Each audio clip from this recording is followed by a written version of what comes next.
बंधनाचा तोडू फासा देऊ आशा टाकोनी, नाही तेची घेता शिरे होईल दुरी निजपंथ. नाथिलेची माझे तुझे कोण ओझे वागवी, नाही तेची घेता शिरे होईल दुरी निजपंथ. तुका मने अंतराय, तुका मने अंतराय देवी काय जिने ते, नाही तेची घेता शिरी होईल दुरी निजपंथ. ध्येयं सदा परिभवग्नमभीष्टदोहं, तीर्थास्पदं शिववीरैचिनुतं शरण्यम्. भृत्यारतिहं प्रणतपार भवाब्धिपोतो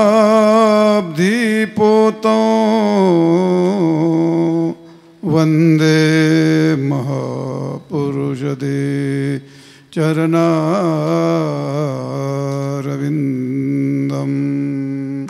श्री संताची माता चरणारी, श्री संताची माता चरणावरी, श्री संताची माता चरणावरी, श्री संताची माता चरणावरी. साष्टांग करी दंडवत, साष्टांग करी दंडवत विश्रांती पावलो सांभाळा उत्तरी, विश्रांती पावलो सांभाळा उत्तरी. बंधनाचा तोडू फासा देऊ आशा डागोनी, नाही तेच घेता शिरे होईल दुरे निजपंथ. प्रस्तुत सेवेकरता घेतलेला अभंग संतश्रेष्ठ वैराग्यमूर्ती जगद्वंद्य जगद्गुरु श्री संत तुकाराम महाराज यांचा हा 4 चरणाचा भगवत भक्ती करत असताना प्रतिबंध येणारा, भगवत प्राप्ती करता, भगवत भक्ती करता, भगवत साधने करता येणारे जे प्रतिबंध आहेत ते प्रथम पहिले प्रतिबंध दूर करून मगच साधना करून भगवत प्राप्ती होऊ शकते. असा जो प्रतिबंध असतो तो प्रतिबंध दूर करून भगवत प्राप्तीचा पुढचा मार्ग मोकळा होतो, असं या अभंगातला तात्पर्य अर्थ तुकाराम महाराजांनी या अभंगात सांगितला. महाराज बनतात बंधनाचा तोडू फासा देऊ आशा टाकोनी. जो काही बंध आहे ते जे बंध आहे त्या बंधनाचे जे फाशे आहेत ते फाशे पहिले तोडावे लागतील. कोणते फाशे? सर्व फाशेचा मुख्य पाश असतो त्याला म्हणतात आशाचा फासा. फासा नाम पाश. कर्मपाश, धर्मपाश, कर्मपाश, काळपाश, कर्मपाश, धर्मपाश, ब्रह्मपाश, देहपाश, मोहपाश आणि मुख्य माया तो आशापाश आणि शेवटी जन्म मृत्यू पाश. सप्तपाशी जीवबद्ध असे 7 प्रकारचे पाश. हे संपूर्ण पाश तोडल्याशिवाय हे सगळे बंधनं असतात. ते बंधनं तोडल्याशिवाय माणसाला परमार्थ करण्याचा मार्ग मोकळा होत नाही. म्हणून महाराज म्हणतात बंधनाचा तोडू फासा आणि देव आशा टाकोनी. आणि मग जे आहे ते, जी गोष्ट नसलेली स्वीकारलेली असते. महाराज म्हणतात नाही तिची घेता शिरी. जे नाही आपला आणि त्याचा कोणत्याही प्रकारचा संबंध येत नाही. जे जे बंधनं स्वीकारले ते ते बंधनं आपल्या शरीराशी त्याचा काहीही संबंध येत नाही. तरीसुद्धा चित्तवृत्तीने ते नसलेलंच डोक्यावरती घेतलं, नसलेला संबंध जोडला. नाही तेची घेता श्री मग होईल दुरी निज पंथ. भगवत प्राप्तीचा जो मार्ग आहे, भक्ती त्याला म्हणतात, ज्ञानयोग म्हणतात, भक्तियोग म्हणतात, कर्मयोग म्हणतात किंवा सांख्ययोग म्हणतात. कोणत्याही योगाने जाण्याकरता हे संपूर्ण डोंगरासारखे प्रतिबंधमध्ये उभे राहतात. महाराज म्हणतात नाही तेच घेतलं पुढे, मग तो चालणारा पंथ आपल्याला फार दूर पडल्यासारखा होतो. आणि मग हा दूर पडलेला जवळ करण्याकरता प्रतिबंध सगळे तोडावे लागतात. महाराज म्हणतात नाथेलेचे माझे तुझे. नसलेलंच जे या जगात आपलं काही नसतं तरी त्याला तो माझं म्हणतो. जगात काही संबंध नसता तरी तुझं आणि माझं अशी वाटणी घालतो आणि त्याला संबंध जोडतो. वस्तुतः जन्माला आला त्या काळात त्याचं तर काही नव्हतं, जातो त्या काळात त्याचं काही नसतं. मध्यंतरी कुठून आलं नसलेलं. हे नसलेलंच माणसाने जे डोक्यावरती घेतलं, बांधून घेतलं, नाथेलेची माझे अन्न आथेलेची तुझे, तुझं आणि माझं वाटणी करून त्या वाटणीमध्ये इतकं विकोपाला जातं. वाटणीमध्ये तो कोणाचा जीव घेईल, कोणाच्या विरोधात जाईल आणि कोणतं भांडण उभं करील याचा काही नियम नाही. आई संग भांडण उभं करतो, बायको संग करतो, बापा संग करतो, मित्रासंग करतो, पुत्रासंग करतो, हे सोडा. तो स्वतःशी एवढा झगडा घेतो का तो स्वतः त्याचा प्राण द्यायला तयार होतो. नसलेलंच घेतलं बोखंडी त्यांनी. नाथेलेचे माझं, नाथेलेची तुझं, नाथेलेचे माझे तुझे आणि कोण ओझे वागवी. हो, ओझ घेणारा कोण आहे आणि ओझ वागवणारा कोण आहे. हे सगळे बंधनाचे पाश त्यात अडकला. मग तुकोबराय सांगतात, तुका म्हणे अंतराय, तुका म्हणे दिव्य अंतराय. जे भगवंताविषयी अंतराय निर्माण करता जळोती तेथे उपजवती अंतराय. भलं तुमचं काही असेल, जर तुमचं भगवत प्राप्तीमध्ये भगवंतामध्ये तुमच्यामध्ये अंतराय उत्पन्न करीत असेल तरी तशी तुमची भक्ती तिला पण आग लागू. महाराज म्हणतात अशी भक्ती असते की देवापासून दूर करून टाकते. काही भक्ती अशा विकृत असतात, अशा तर तमोगुणी रजोगुणी विकृती देखाव्याचे भगवंतापासून दूर करणारे असे काय. मुखोटा असतो परमार्थाचा, मुखोटा असतो साधनाचा, पण त्याच्यामध्ये भयंकर भरलेलं असतं, भयंकर भरलेलं असतं. रावणाच्या लंकेत सुद्धा यज्ञ होत होते. ते मेघनंदन सुद्धा यज्ञ केला होता, मुखोटा धर्माचा होता, पण हात मोठं भयंकर भरलेलं होतं. तसाच प्रकार असतो. म्हणून तुकाराम महाराज म्हणतात जळोती तेथे उपजविते अंतराय. भगवत प्राप्तीमध्ये तुमच्यामध्ये जर अंतर वाढवीत असेल तर ते भलं काही असो. तो तुका म्हणे अंतराय देवी, तुका म्हणे देवी अंतराय. काय जिने ते कशा करता जगता, जगण्यात अर्थच काय. तुमचा संसार मग सोन्यासारखी गोष्ट खरी, पण तुमच्यात देवा जर दरी निर्माण करीत असेल तो संसार, तोच तुमच्या बंधनाला कारण होतो. तुमची परमार्थाची साधनं मग चांगली दिसते, पण देवापासून अंतर तयार होत असेल तर ती साधनच नाही का तुमचे पाय बांधून तुम्हाला नरकाला घेऊन जायची.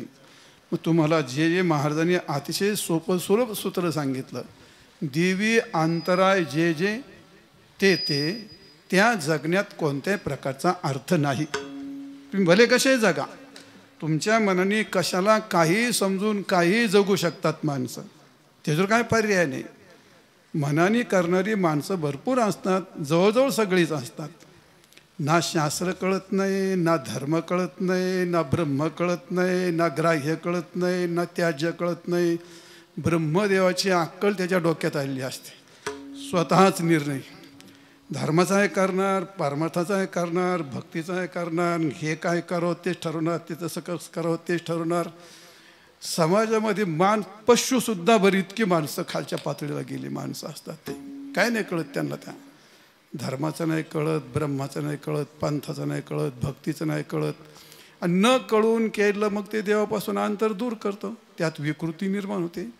ज्या करण्यामध्ये जर विकृती होत असेल, एखाद्या जीवाला त्रास होत असेल, विकार वाढत असतील आणि भगवत भक्तीला छेद बसत असेल तर महाराज म्हणतात ते भगवंतापासून तुम्हाला दूर नेणार आहे. आणि मग हे करण्यात महाराज म्हणतात, तुका म्हणे देवी अंतराय, काय जे नेते त्या जगण्यात, याचा अर्थ ते करण्यामध्ये काही तुम्हाला प्राप्त होणार नाही.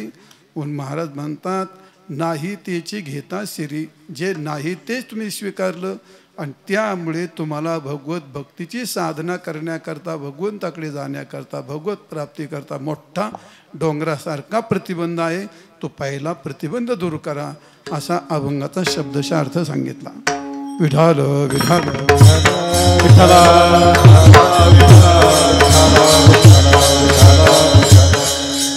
हो, आजचा हा कार्यक्रम तुम्हाला सर्वांना जवळजवळ माहिती आहे. आता पूर्वीच्या काळात म्हणावं लागायचं पत्रिकेच्या द्वारा माहिती. आता पत्रिका गेली. पहिले आमच्या लहानपणी तांदूळ असायचे, ते लाल तांदूळ करायचे, दारामध्ये जायचं, एवढे 4 तांदूळ ठेवायचे, हात जोडायचे, आमच्या कार्यक्रमाला या बरं का. आणि मग ते घरात दौंडी, ते हो त्यांचे तांदूळ आली, ते काय त्यांचे तांदूळ आले. तांदूळ आले म्हणजे आमंत्रण आलं.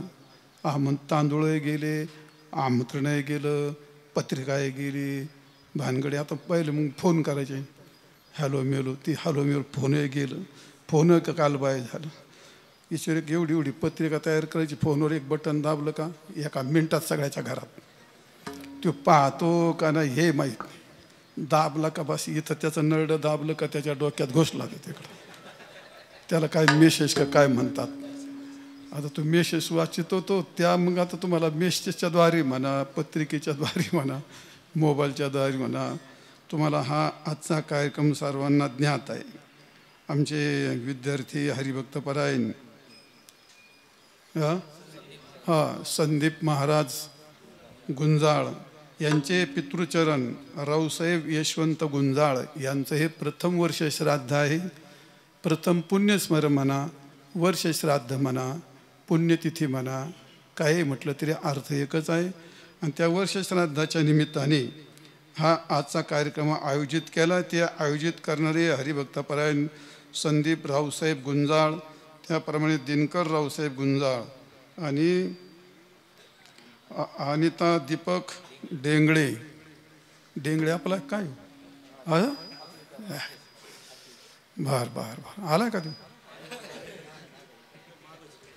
एवढा मोठा मावशीकडे बाजूला टाकला का तुम्ही?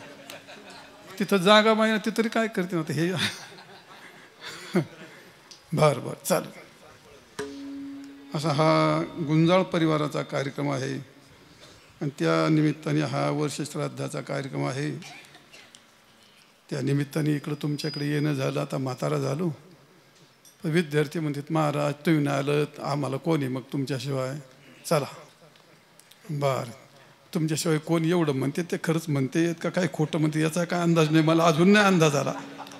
हे 12 वर्ष वागवली त्यांनी मला अजून अंदाजच येऊन नाही दिला. ते भडे बायका करून लेकरू घेऊन येतात. काय रे कोणी बायको तुम्हाला माहित नाही का? लग्न केलं माहित नाही. मग तुम्ही परत खवळले असते मग नाही सांगितलं. बरं केलं, चांगलं झालं. अरे पण लग्नाचीच आणली का दुसरी कोणती?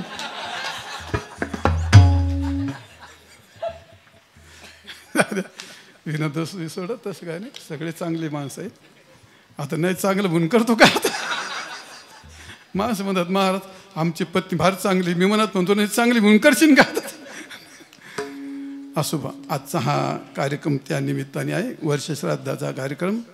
आणि आपल्या संस्कृतीप्रमाणे वर्षश्राद्धाचा कार्यक्रम हा करावा लागतो, जीवाच्या उद्धाराकरता करावा लागतो.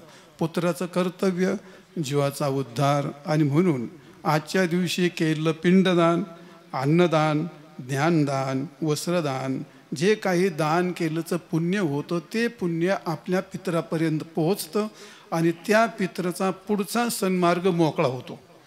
त्याचा सन्मार्ग तो ज्या ठिकाणी असतो तिथून पुढे त्याचा सन्मार्ग, त्याच्या मार्गामध्ये ज्या काही प्रतिबंध असतात ते सगळे दूर होत असतात. आणि म्हणून मग ते पिंडदान आजचं करावं लागतं. आता लोकांनी त्याच्यावरती बरेच आक्षेप घ्यायला सुरुवात केली. ते लोक म्हणतात ते बरंच, आता त्या कीर्तनाच्या आधीच ती निघाली होती, जरा जास्त पान निघन पण 2-5 मिनटं सांगावंच लागेल. ते पिंडदान केल्याकरता बऱ्याच लोकांनी 10व्याचा वेळ जातो, 10वा व्यर्थ आहे, हे थोतांड आहे, मग कावळा कुठं राहिला आणि बाप कुठं राहिला आणि तुम्ही कावळा पाहिला का आणि बाप पाहिला का, पण हे आपल्या लोकांनी विचारच नाही केला का हे कोण म्हणतंय. आजही आपल्या लोकांनी याचा विचार केलाच नाही की हे कोण म्हणतं. हे जे वामपंथी आहेत, जे हिंदू धर्माच्या हिंदू संस्कृतीच्या अत्यंत विरुद्ध, अत्यंत शत्रू इथे, हे शत्रू अजून तुम्ही आम्ही ओळखलेले नाहीत. आपल्यात आहेत ते. हे मराठा महासंघाची माणसं कोण आहेत? मंगळसूत्र फेका, कुंकू पुसून द्या, अक्षत नका वाटू. ही धर्मसंस्कृती काय गोष्टी ते सांगतात. ते दावा नाही करायचा, वेळ वाया जातो, पिंडदान अमकं तमकं. अरे संस्कृती ही परंपरा आहे. म्हणून मग त्यांचं असं म्हणणं आहे, पिंडदान इथं दिलं, इथं पिंड ठेवलं आणि इथं अंगठ्याने पाणी सोडलं. मग अंगठ्याने पाणी सोडलं, तुमच्या बापाच्या तोंडात पाणी गेलं का? त्यांनी उदाहरण असं दिले नास्तिकांनी.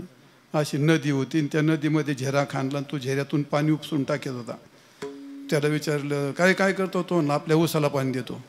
तो म्हटलं तो ऊस कुठं आहे? तो म्हणलं इथून 4 किलोमीटर. त्याला काय गाढ हवे रे म्हणला, इथं वाळूत पाणी टाकतो, 4 किलोमीटर पाणी जातं का म्हणला. ते म्हणला इथून 4 किलोमीटर जर पाणी जात नाही तर हजारो किलोमीटर कुठं तुझा बाप, इथं 2 थेंब तुझ्या बापाच्या तोंडात कसे काय जातील? बरं आहे का नाही त्याचं? हे त्यांचे दृष्टांत असतात, पण त्याला त्याचं पुढचं माहीत नाही त्याला. ईश्वर सृष्टीतले कायदे मानवी बुद्धीच्या कक्षेत कधी येत नाहीत, ते फार दूर असतात. मानवी बुद्धीच्या कक्षेत येणारी जी गोष्ट असते ते ईश्वर सृष्टीच्या पलीकडची गोष्ट, काय म्हणतो म्हणजे संस्कृतीची गोष्ट असते. ती इतकी सोपी नाही. माणसाला सगळं कळतं, अरे विज्ञानाची किती प्रगती झाली.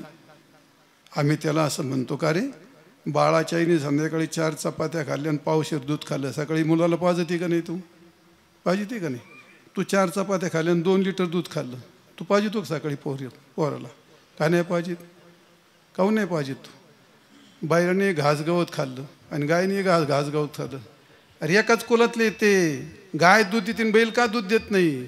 बाईला दूध येतं माणसाला काय येत नाही? हे का उत्तर तुमच्याकडे? आता ईश्वर सृष्टीतलं काय आहे तो?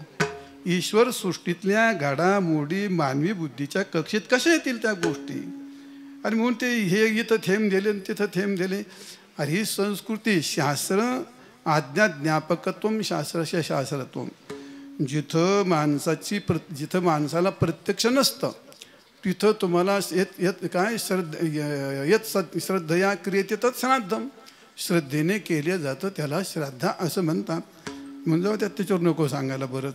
आणि म्हणून पिंडदान करणं हे व्यासाने केलं, वशिष्ठाने केलं, रामाने केलं, कृष्णाने केलं, आपल्या साधू संतांनी केलं, परंपरेत आलं, परंपरा आली. ती इतके थोतंडे नाहीत ना.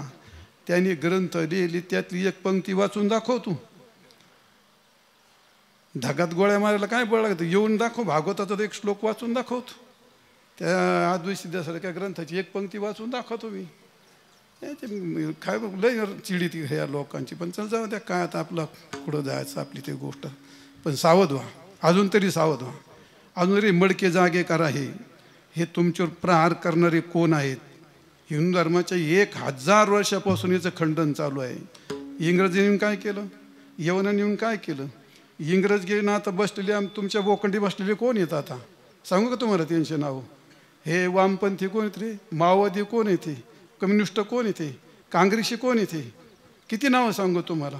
नाही मानित नाही ते तुमचं. हे नाही मानित महाराज हे लोक तुम्हाला. त्याला ते काय कुठून आणलाय तो सेक्युलर शब्द ध्येलामध्ये घुसडून? अरे सगळी गोष्ट खरी आहे. ते राजकारणात हे परंपरा आहे, भारतीय परंपरा आहे, भारतीय संस्कृती. व्यास खोटे नाहीत, वशिष्ठ खोटे नाहीत, भगवान कृष्ण खोटे नाहीत, गीता खोटे नाही, महाभारत खोटं नाही, रामायण खोटं नाही, गीता खोटी नाही, तुकाराम महाराज खोटे नाहीत, ज्ञानेश्वर महाराज खोटे नाहीत ना. आम्ही त्यांच्याकरता प्राण ओळून टाकलेत ना. असं नाही होणार. हे एवढं खोटं कसं काय? डोंगरात तुरीमध्ये उठकाच काय लपवू शकतो? पण त्या असं तुम्हाला 2 शब्द त्याला जाग करायचे, एवढं ते सावध तरी राहा कमीत कमी. याचा छेद कोण करतंय? आजकाल तुमच्या हातात मोबाईल, तुमचं युद्ध सुरू आहे. तुमच्या धर्मावरती देवावरती टिपण्या टाकणारी काचेकोच घेऊन त्याला अशा शब्दात टिपण्या टाकल्या पाहिजे ना का बस त्याच्या नाकातले केस जळायला पाहिजे. आहे तुमच्याकडे काय रे टिपण्या टाकता ना? सावध व्हा, लढायला सुरुवात करा. आता झालं ते भरपूर झालं. आता लय तिने खूप छेद केलेत, किती मंदिरं पाडलीत. 5 लाख पुरी मारल्या तुमच्या. 5 लाख 1.5 वर्षात. कुठे माहीत तुम्हाला? कुठे आहेत पुरी? ह्या गावात असतील 500 पोरं बिगर लग्नाची. आमच्या गावात 500 पोरं आहेत बिगर लग्नाचे. 30, 40, 25 पुरी कुठे गेल्या? आता हे बोलल्याच्या नंतर लोक हे काय करायचं आपल्याला काय करायचं हेच घोटाळा झालाय. तो आपल्याला काय करायचं हाच घोटाळा झालाय. तो जर जाऊ द्या, माझं काय व्याख्यानाचा विषय नाही. हे जे धर्मावरती घाले घालतात ही माणसं, ते धर्मावर घाले घालणारे म्हणतात दाव नको, पिंड नको, अन्नदान नको, हे नको असं म्हणतात. त्यांनी आता लग्नावर घाला आणलाय. लग्नावर घाला आणलाय त्याने. आता माणसाने जमावशी खर्च नाही करायचा. अरे काही माणसं काही जनावर आहेत का काय? ते सोहळे कशाला सांगतात?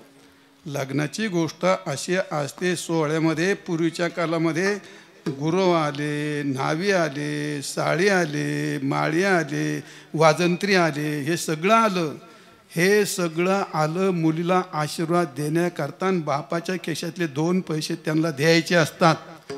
वाजंत्र्यापासून, वाढणाऱ्यापासून, पाणी वाढणारे, गंध लावणारे, हे अक्षता देणारे, हे सगळे देणारे त्या मुलीला आशीर्वाद देण्याकरता आलेले असतात. आणि त्यांचा तो वाटा असतो. लोकांच्या जर छेद घातला घालून आता ते काय चला जाऊ द्या, संस्कृतीची गोष्ट ती. पण आपला या हिंदू धर्मातल्या संस्कृतीचा हा कार्यक्रम पण आपण त्याला 16 संस्कार म्हणतो. ज्यात कर्मविधी असते, केशोपन विधी असते, अन्नप्राशन असतं, लग्नविधी असते, अंत्यविधी असते. तसाच हा एक विधी संस्कार असतो. आणि त्या जीवाला मुक्त होण्याकरता आणि पुत्राचं कर्तव्य होण्याकरता या ठिकाणी पितराचं श्राद्ध हे करावं लागतं. तसं वर्षाला करावं लागतं. म्हणून आपण पितरपाठात पितर जीव घालतो ना, तेच असतं ते. जाऊ द्या, संपवतो विषय. माझं कीर्तन राहिलं. 3 गोष्टी असतात प्रापंचिक माणसाला. त्याला ग्रामदैवत प्रसन्न ठेवावं लागतं, पितृदैवत प्रसन्न ठेवावं लागतं आणि कुलदैवत प्रसन्न ठेवावं लागतं. मग प्रपंचात आपत्ती येत नाही. आपत्ती रोगाच्या रूपाने येते, चोरीच्या रूपाने येते, आग्नीच्या रूपाने येते, कोर्टाच्या रूपाने येते, अपघाताच्या रूपाने येते. आपत्ती कोणत्याही रूपाने येते. आणि आपत्ती टाळण्याकरता तुम्हाला या 3 दैवतांना प्रसन्नच ठेवावं लागतं. भले तुम्ही माळकरी असली, पण तुमच्या गावात देवी असते ना, वर्षाचे ते नारळ चोळी खणतेचं ते करा. ते गावात दैवत आहे. ते एखाद्या गावात भैरबा असतो. मग तुमचं भैरबाचं काय असतं? ते काय वर्षातून एकदाच करायचं असतं. तसं त्याला ग्रामदैवत म्हणतात. कुलदैवत असतं. आपण ज्याचं भजन पूजन करतो ते आपलं काय कुलाचार असतो. काहींना देवी, काहींना खंडोबा, काहींना पिरुबा, काहींना भैरुबा. लोकांनी खंडोबाई वाटून घेतले. त्याच्यावर भांडण, हे आमचा खंडोबा, ते तुमचा खंडोबा. बरं वाटा मारा, पण करा काहीतरी. ग्रामदैवत, ग्रामदैवत, कुलदैवत आणि पितृदैवत, हे 3 दैवत वर्षातून तुम्हाला केलंच पाहिजे प्रपंच करण्याकरिता. मग त्या प्रपंचात आपत्त्या येत नाहीत. आणि म्हणून हे पितृदैवत प्रसन्न ठेवण्याकरता वर्षाचं केलं पाहिजे. दुसरा मुद्दा आहे. दुसरा मुद्दा काय आहे? व्यवहारामध्ये या व्यक्तीबद्दल आपल्या भावना प्रगट करण्याकरता माणसं एकत्र येतात. आता ही माणसं जेवायला थोडीच एकत्र येतात. त्या व्यक्तीबद्दलच्या भावना असतात. माणसं एकत्र येतात, अन्नदान होतं, विचार देतात घेतात, हसतात खेळतात. म्हणजे याचा अर्थ सामाजिक कार्य आहे. हे धार्मिक दृष्टीने, सामाजिक दृष्टीने आणि दुसरी गोष्ट अध्यात्मशास्त्राच्या दृष्टीने, ह्या 3ही गोष्टीने वर्ष श्राद्ध केलं पाहिजे. रंगून करा, आनंदाने करा. आपल्या पित्याच्या ऋणातून उतराई होण्याकरता, आईच्या ऋणातून उतराई होण्याकरता हे आपलं केलंच पाहिजे. आपल्याकरता त्याने जे केलं तेवढं तर आपण करीत नाहीत, तर किंचित त्यांच्या ऋणातून ऋण उतराई होण्याकरता हे असे कार्यक्रम केले पाहिजे. मला वाटतं भरपूर झालं. माझ्या कीर्तनाकडे ओढतो. विठाल विठा.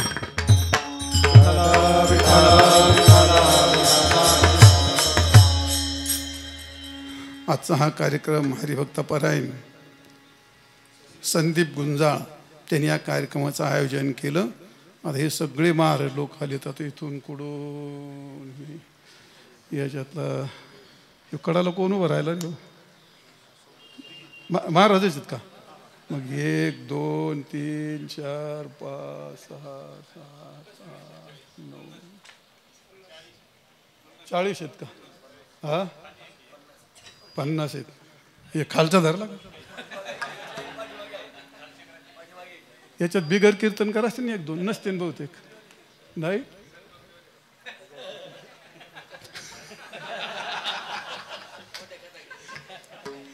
कोणी बिगर टोपीवाला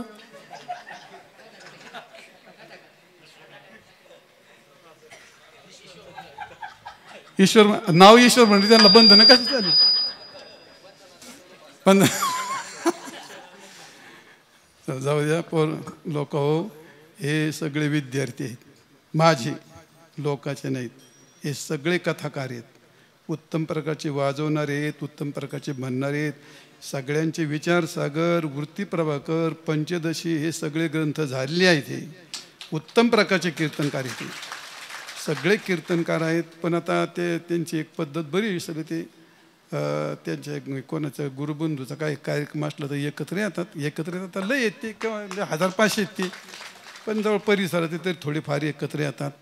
त्याच्यापेक्षा पुढची गोष्ट मला बोलवतात. हे काय ते काय कमी का गोष्ट मला बोलवतात. चांगलं आहे खूप चांगलं आहे. पोरं खूप चांगले राहा. आत्तापर्यंत पोरांनी मला कधी खाली पायाला लावलेलं नाही.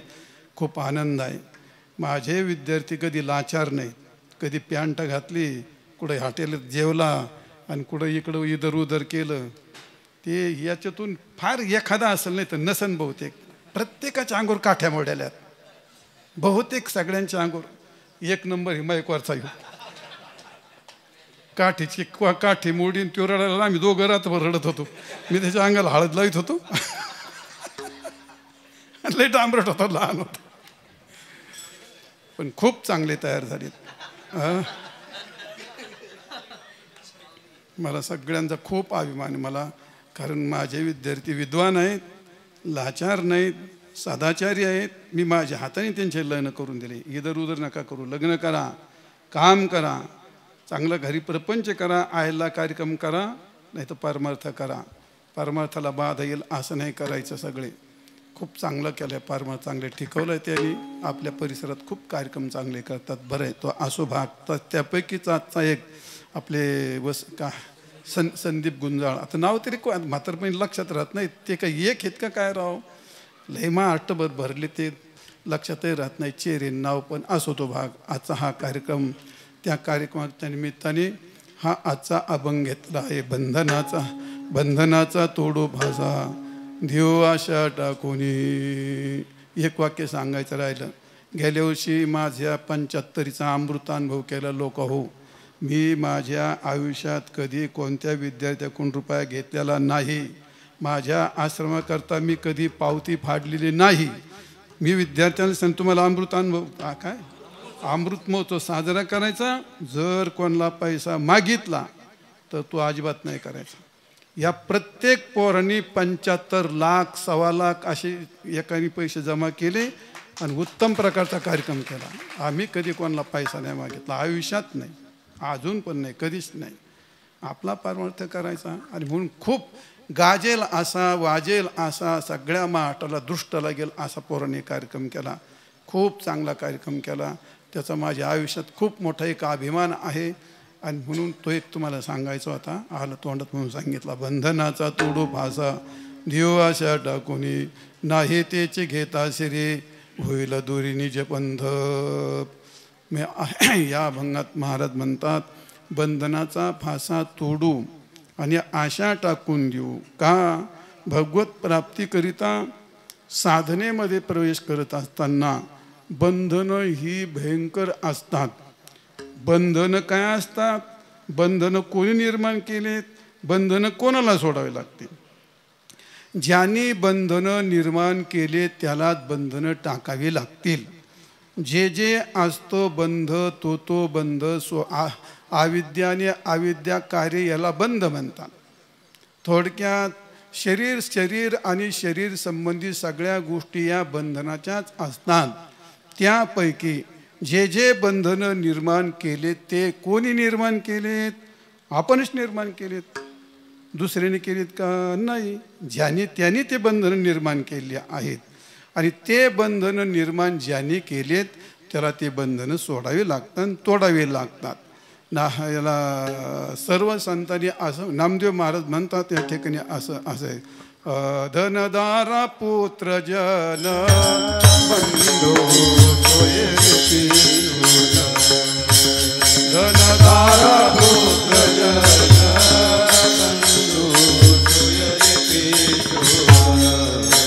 सर्व मिथ्या हे जाणून चरण देवासी सर्व मिथ्या हे जाणून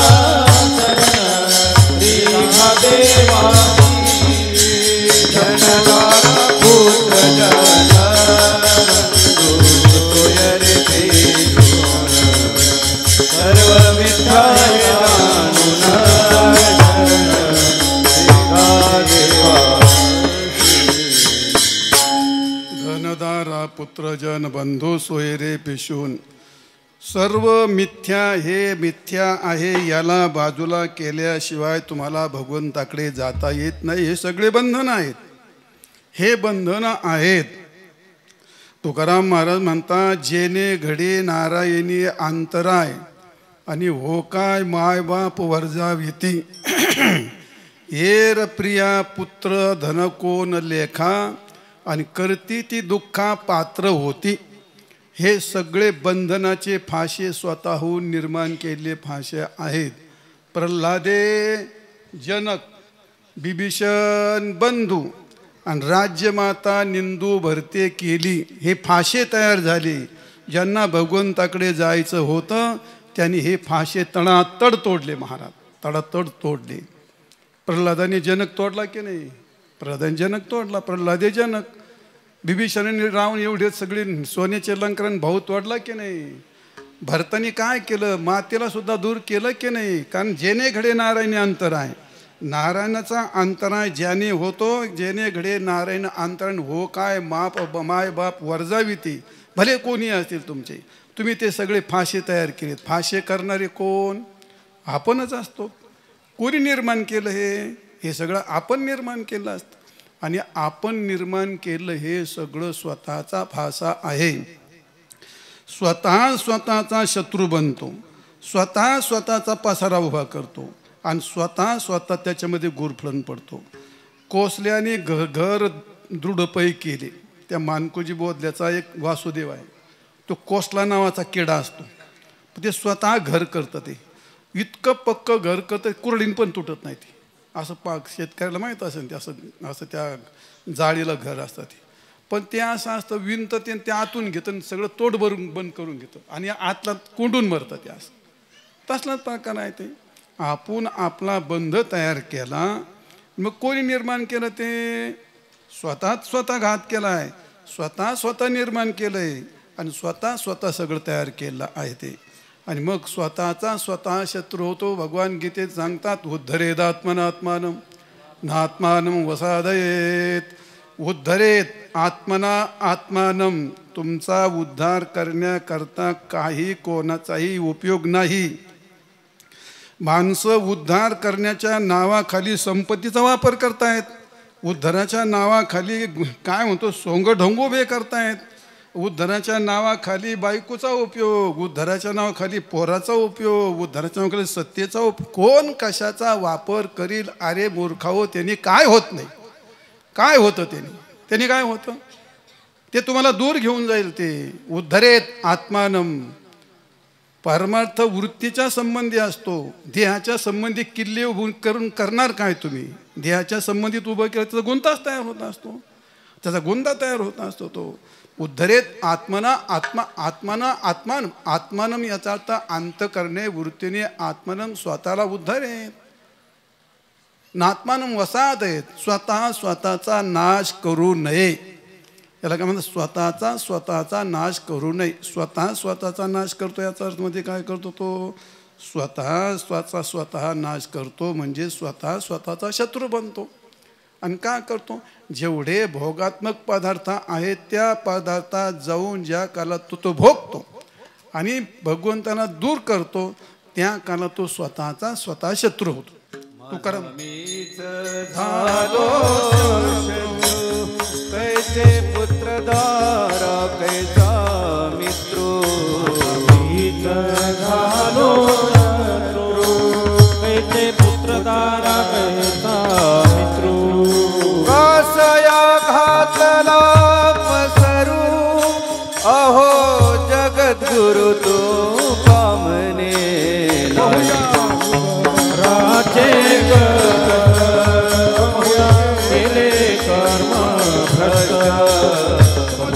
सुखविली वाट परिवर्तन वर्तानी विते बहुया उदराते आम्हासी केले कर्म भ्रष्ट सुखविली वाट करी वटवट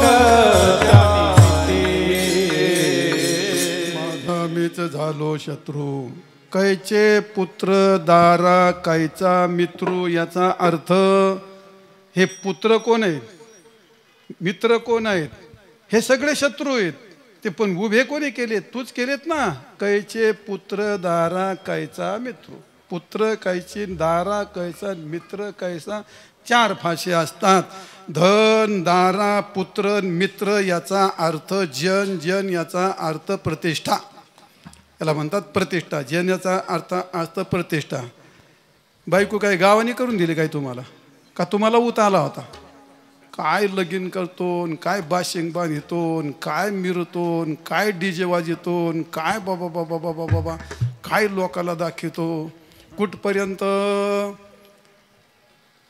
लय हसतो मग त्या काय मनात मित्र म्हणते आजच्या दिवस हसून घे महिनाभर हसून घे का रे तिथून पुढं सगळं तुला आयुष्यभर रडायचं आहे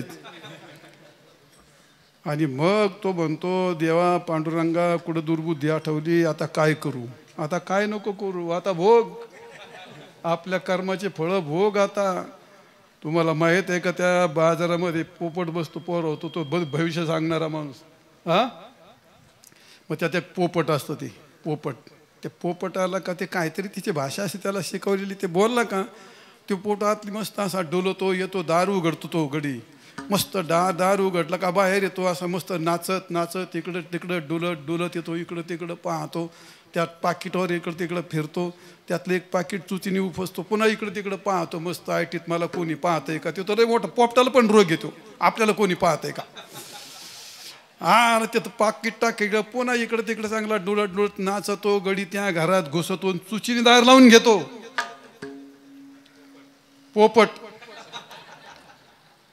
असा काही पोपट आहे स्वतःहून जातो जमवतो लग्न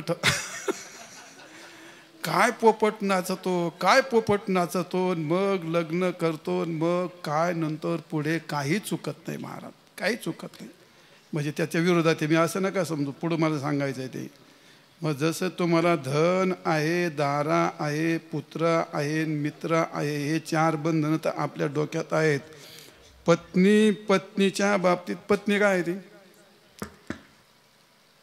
बाई तुमची बायको होऊ शकते का कधी हा बायको म्हणजे काय असते सांगा बरं येईल का तुम्हाला सांग काय बायको ही एक तुमची बाई ही ईश्वर सृष्टीतली बाई ही का तुमची बायको ही ईश्वर सृष्टीतली बाई येते का बायको येते ते एकाच बाईला एक म्हणतो आई एक म्हणते जाव एक म्हणते सून एक म्हणतो बायको एक म्हणते सून आता काही भलतेच नाते जोडलेत तिला नाते तुम्ही जोडलेत का ईश्वर सृष्टीतले नाते आहेत ते कोणी जोडलेत ते नाते ईश्वर सृष्टीतले नाते आहेत का ते ईश्वर सृष्टीतले एक बाई येते ती आहे तशी बाई आहे मग तुम्ही जे नाते जोडले तुकाराम महाराज म्हणतात ती अवदासा डोक्यात घेतली तुम्ही आणि त्याला बंध म्हणतात त्याला तुम्ही माझी म्हणता लग्न लावून आणलेली बायको कोणाची कोणाला विचारू आता नंदूला विचारतो पहिलं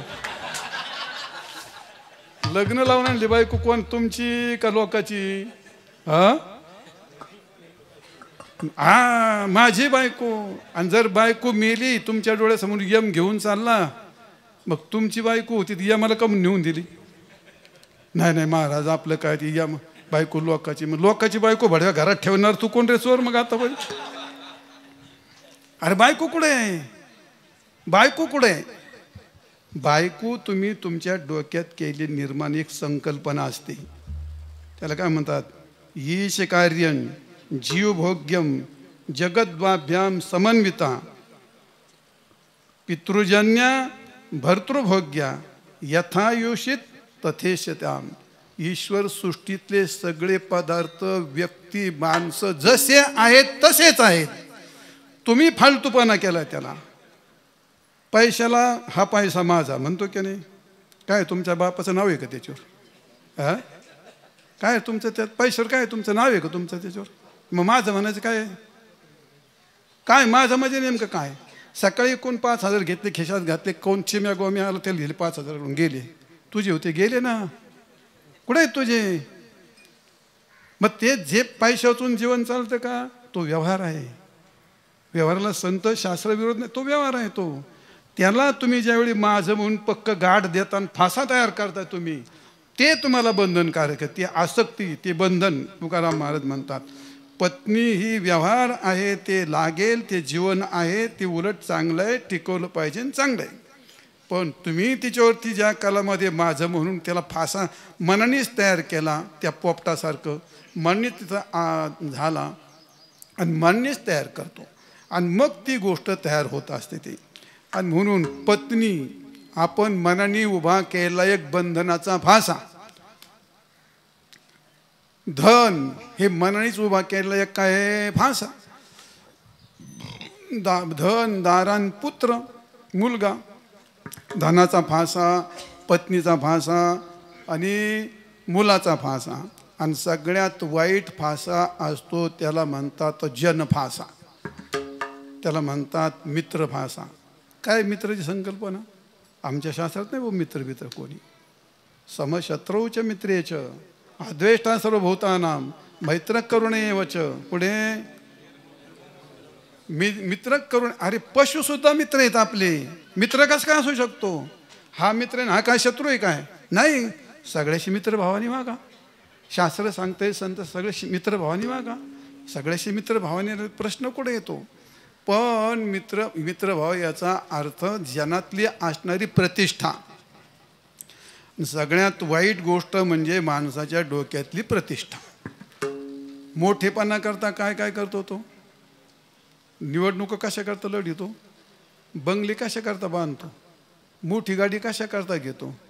नवरान बायको झोपायला किती लागतं? एक खोली. हे 3 मजले कशाला बोखंडी बांधली ती? 3 मजले कशाला बांधली ती? काय हे? इथं तिथं तिथं बांधतो, इथं घेतो, तिथं प्लॉट घेतो, तिथं काय करतो? हे फाशे कशा करता निर्माण करतो तू? ही तरच नाही सांगत. जे माळकरी आहेत, जे परमार्थ आहेत, जे भक्त म्हणतात त्यांच्याकरता विषय चाललाय हा. हे तर मोकाट सुटलेले जनावर आहेत, त्यांना कोण काय करणार? ती तिथं विषय सोडून द्या त्यांचा. आणि म्हणून माणसं प्रतिष्ठे करता काय काय करतात? काही करतात. बायकोपणा लावून प्रतिष्ठा जपतात, मुलगापणा लावून प्रतिष्ठा जपतात, धन खर्चून प्रतिष्ठा जपतात, प्राणपणाला लावून प्राण द्यायला तयार असतो पण प्रतिष्ठा सोडायला तयार नाही. अरे महाराज लोकच बेचललेत. महाराज लोकांनीच पार लायक्या सोडल्यात. इथं फोटो, तिथं फोटो, इथं पत्रिका, तिथं बोर्ड. काय बोर्ड? तुला रोग आला त्या बोर्डात घेऊन बसलास काय? खालचं बघ ग्राउंड. समोर तुझ्या बापाचं बारसं जेवलाय. बोर्ड वाचून कोणी कोणाला किंमत देत नाही. त्यांना 4 शिव्या देत असतात लोक, थुकतात त्याच्यावरती. माझ्या आयुष्यात कुठं कधी बोर्ड नाही. माझं काय, माझ्या आश्रमात पण माझा बोर्ड आहे कधी, माझ्या पत्रिकेवर कधी बोर्ड नाही. काय होतं त्यांनी? कशा करतात ती? प्रतिष्ठा अशी आहे माणसाला, ती नरकगामीच करवते. आहे का? तुम्ही प्रतिष्ठेची गोष्ट सांगतो. माणूस प्राण देतो का प्रतिष्ठा सोडतो? बायको सोडतो का प्रतिष्ठा सोडतो? मुलगा सोडतो का प्रतिष्ठा सोडतो?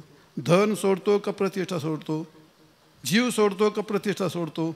भयंकर ऐकायला हे बरो, ऐकायला भयंकर हे. पण इतकं विष हे की माणसाचं जीवन संपवणार आहे, प्रापंचिक असा की पारमार्थिक असा. याच्या पायी मोठमोठे लग्न का करतो? वावर ऐकून लग्न का करतो? डीजे वाचून ही नाच काय? हे फक्त मला वाह वाह. पण तुझ्या बापाचं बारसं जेवले कोणी वाह म्हणत नाही तुम्हाला. ह्या संगमनेरला आमच्या पाहुण्याने लग्न केलं होतं एकदा. ते नाव नाही सांगत तुम्ही जवळचे असल्यामुळे. ते सिटी सर्वेर होते. फार दिवसाची गोष्ट आहे. त्याला योग्य 25 वर्ष झाले असते त्याला, आहे का नाही? आपल्या मोहित्यांचा आपल्या यान. तर ते 25 झाला असेल. तर तो मोठा पैशाला माणूस त्यांनी मोठं मंडप दिला. तर त्या काळात संगमनेर शहर हा आलं. तर काय जेवण मग काय जिलबी केली, लाडू केले, गुलाबजाबू आमकं तमकं झाले. जेवायला बसलो. काय रे बाबा एवढा सगळा का केलं हो तिने एवढं. लोक म्हणले पाहिजे वा काय जबरदस्त लग्न केलं बा. पण लोक जाता जाता म्हणतात लग्न चांगलं केलं बरं का. त्याला भाई जरा खरटच झाली होती काय मारली लाल फुली का झाला मोकळा गेलं सगळेचं पाण्यात. त्याचं लग्न झालं बसले लोक जेवायला बसले. आता पोरण माकडसारखेच असतात. त्याचा सगळ्यात मला जास्त अनुभव येतो. जेवायला पोरांनी जेवण झाल्यानंतर पंक्ती ती कोणती गुलाबजामुन उरलेला गुलाबजामुन त्याला आणायची. त्याने इकून लाडू आणायचा. आता आपल्यासारखे म्हातारी म्हणते म्हणजे अरे सोन्यासारखा नाही त्या मालकाने एवढा खर्च केला. तुम्हाला खायचं तर खा. त्या अन्नाचं काऊन नासडे करता. त्या बिचाऱ्याने केवढा खर्च केला. तिने ते कुठे खिशात घेतलं. लोकांची तर मुटकी मोडीत म्हणला तिने. घेता टाका आता करा मोठे लग्न का लोकांना चांगलं म्हणलं पाहिजे. खोटी गोष्ट आहे ती. खोटी गोष्ट आहे ती. त्यातून बाहेर या. तुम्हाला कोणीही चांगलं म्हणत नाही. कधीच म्हणणार नाहीत. ज्ञानेश्वर महाराजाला चांगलं नाही म्हणलं समाजाने. प्रभू रामचंद्राला चांगलं नाही म्हणलं त्यांनी. तुम्ही कोण झाडकी पत्ती. समाज चांगला म्हणतो असं नाही. प्रतिष्ठा म्हणून डोक्यात घेतली पोरं. तुम्ही हे पक्क लक्षात घ्या. तुमची बायको पण तुम्हाला प्रतिष्ठा देत नाही. बायको पण प्रतिष्ठा देत नाही तुम्हाला. मित्राची गोष्ट फार दूर राहिली. खरं सांग खोटं नका बोलू. तुमची बायको 100% मानते का हो तुम्हाला. तुम्हाला विचारतोय 100% मानते का. मानते का 100%. हा रट्टी खायची काय घरी गेली होती नाही म्हणता. नाही मानित महाराज नाही मानित. तुमचं 100% तिला मान्य होतं असं नाही आणि तिचं 100% तुम्हाला मान्य होतं असं नाही. मग एकत्र राहतात का. झक मारून राहावं लागतं. दुसरा इलाज नाही म्हणून राहावं लागतं. दुसरं काय करतात. झक मारून राहावं लागतं. खरं म्हणजे मी काय खोटं सांगतो काय. हा माझा काय असेल अनुभव. मला बायको काय याला काय माणूस येतो. मग तो ते सगळं हात करून ना माझ्याकडे हात करून काय म्हणतो तू. ऐका प्रतिष्ठा जर आपली अर्धांगी जर तुम्हाला प्रतिष्ठा देत नाही. लोक कोण का अपेक्षा करता तुम्ही. कोण तुम्हाला प्रतिष्ठा देईल. मुलगा तुमचा पान उतारा करतोय. बायको तुमचा पान उतारा करते. अरे तुम्ही तुम्हाला स्वतः ना करताय. प्रतिष्ठा ही वर पा. प्रतिष्ठा एक असा दगड गोळा नाही तुमच्या हातात दिली कोणी. प्रतिष्ठा ही तुम्ही तुमच्या मनाने एक भोकाडी उभी केली डोक्यामध्ये का मी कोणीतरी श्रीमंत आहे. मी कोणतरी शिकलेला आहे. मी कोणतरी महाराज आहे. मला बरेच लोक मानतात. आपला आता पार वा वा वा वा नाही गाडवा तुला मागून शिव्या देते. प्रतिष्ठा तिला पाय नसतात. प्रतिष्ठेला आयुष्य नसतं. प्रतिष्ठा कोणी देता येत नसते. प्रतिष्ठा कोणाला देता येत नाही. प्रतिष्ठा कोणी दिलेली नाही. आजचं पण कोणीच कोणाला देत नाही. त्याची त्याला पूर्ण लोकाला काय देतो तो. प्रतिष्ठा देत नाही. मनाने एक प्रकारचं एक भूत उभं केलेलं असतं आणि त्या भूताच्या पायी माणसं कोणाला कोणाला तोडतात आणि कोणाला कोणाला जोडतात. कोणाकोणाच्या पाया पडतात. कोणाकोणाची लाचारी कोण लाचारी तुम्हाला पत्कारायला लावतंय. प्रतिष्ठेवेन नाही तिची लाचारी करताय. प्रतिष्ठेवेन नाही त्याला सोडायला लावताय. एवढा मोठा फासा तयार झाला. एक मोठे महामंत्री होते. त्यांचं ऑपरेशन झालं आणि ऑपरेशन झाल्यानंतर मग आता त्यांना डॉक्टरनी सांगितलं बोलायचंच नाही. मोठा मतदारसंघ. आता त्या गावामध्ये मंदिर बांधलं होतं. मोठं गाव होतं. फार पब्लिक जमलं. कार्यकर्ते आले. म्हणले साहेब लय पब्लिक जमलंय. लोकांचं म्हणणं आहे साहेब नका का बोलणार पण तिथं नुसतं येऊन खाटूर पडून राहावा. आम्हाला वर हात करा असा म्हणजे आमचं समाधान होईल. मग साहेब म्हणले चला बुवा आता काय आलो इकडं म्हणले. निघाले साहेब. गेलं जेव्हा वातावरण पाहिलं साहेबांनी. साहेब खाटूर पाडल्यारी. ऑपरेशन झालं. आता म्हणते मला 2 शब्द बोल द्या पोरं. तुम्ही नको नको नको डॉक्टरने सांगितलं. नाही म्हणजे गोळी घेऊन 2 शब्द आशीर्वाद देतो. लोक म्हणजे नको नको नको. म्हणजे बोलतो बोलतो बोलतो. घेतला माईक. लागला बोलायला. 2 वाक्य 3 वाक्य. चौथ्या वाक्याला डोळे पांढरे केले मेला. प्रतिष्ठा सोडली का प्राण सोडली. समजलं किती भयान आहे किती गोष्ट. प्रतिष्ठेला धक्का लागतो म्हणून बहिणी कापून टाकतात की नाही.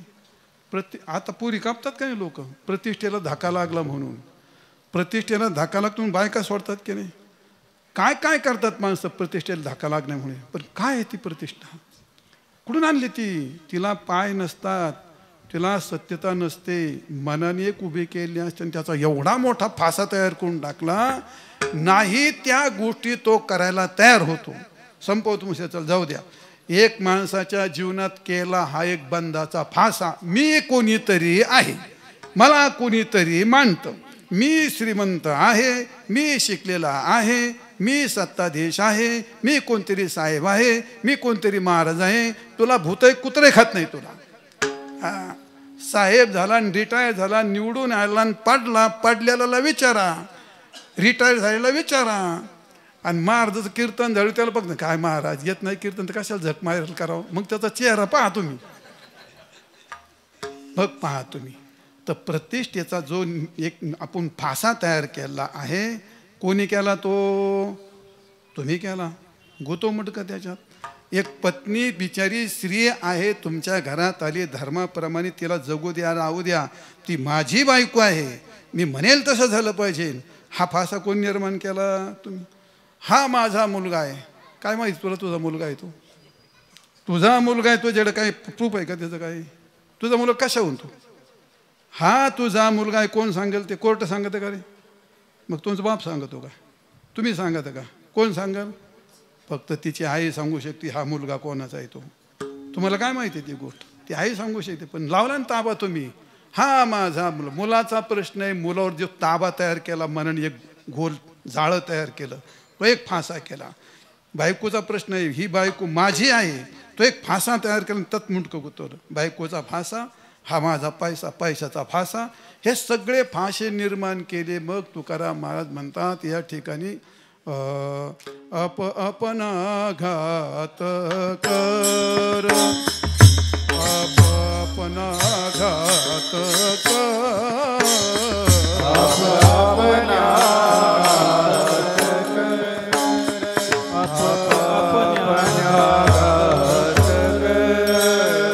शत्रु झालो मी दावेदार, शत्रु झालो मी दावेदार, शत्रु झालो मी दावेदार, शत्रु झालो मी दावेदार. तव कृपेचा सागर, तू तव कृपेचा सागर, तू तव कृपेचा सागर, तू तव कृपेचा सागर.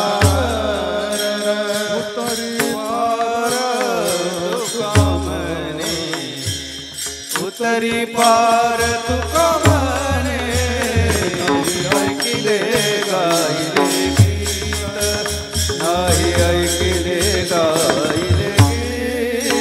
उतरी पार तुका म्हणे, उतरी पार तुका म्हणे, नाही ऐकिले गायले गीत, नाही ऐकिले गायले गीत. आपण्या घात कर, शत्रु झालो मी दावेदार, तू तव कृपेचा सागर. तरी पार तुका, आपण्या घात कर, शत्रु झालो मी दावेदार, तू तव कृपेचा सागर. उतरी पार अपना घात कर, शत्रू झालो मी दावेदार. मी तुम्हाला प्रथम सांगितलं, उद्धरेद आत्मानम नात्मानम वसादे. आपणच आपला शत्रू होतो, आपणच आपला मित्र होतो. आणि मग आपण निर्माण केलेले फासे हे आपल्याला तोडावे लागतील. फासे निर्माण कोणी केले, आपण म्हणजे कोणी, इंद्रियाने केले का, आत्म्याने केले का, शरीराने केले का बायकोनी करायला लावले, का मित्रांनी करायला लावले, कोणी नाही केली, ज्याने केले त्याला सोडावे लागतात. तुकाराम महाराज म्हणतात, आपुलेचे मन करे आपणा बंधन, करे आपणा बंधन, आपुलेचे मन करे आपणा बंधन, करे आपणा बंधन, करे आपणा बंधन. हे आपुलेची मन करी आपणा बंधन, करी आपणा बंधन, करी आपणा बंधन. आपुलेची मन करी आपणा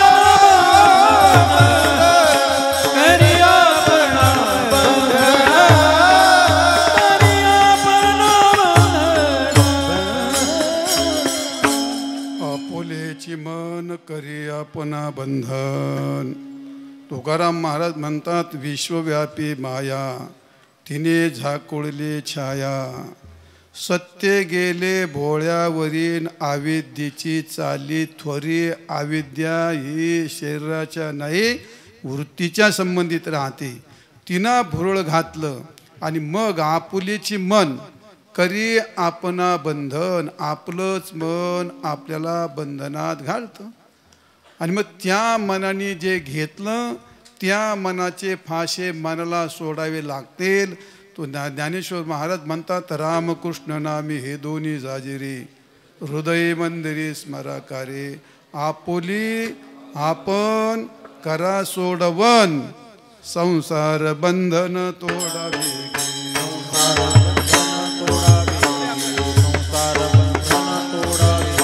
आपुली आपण करा सोडवन,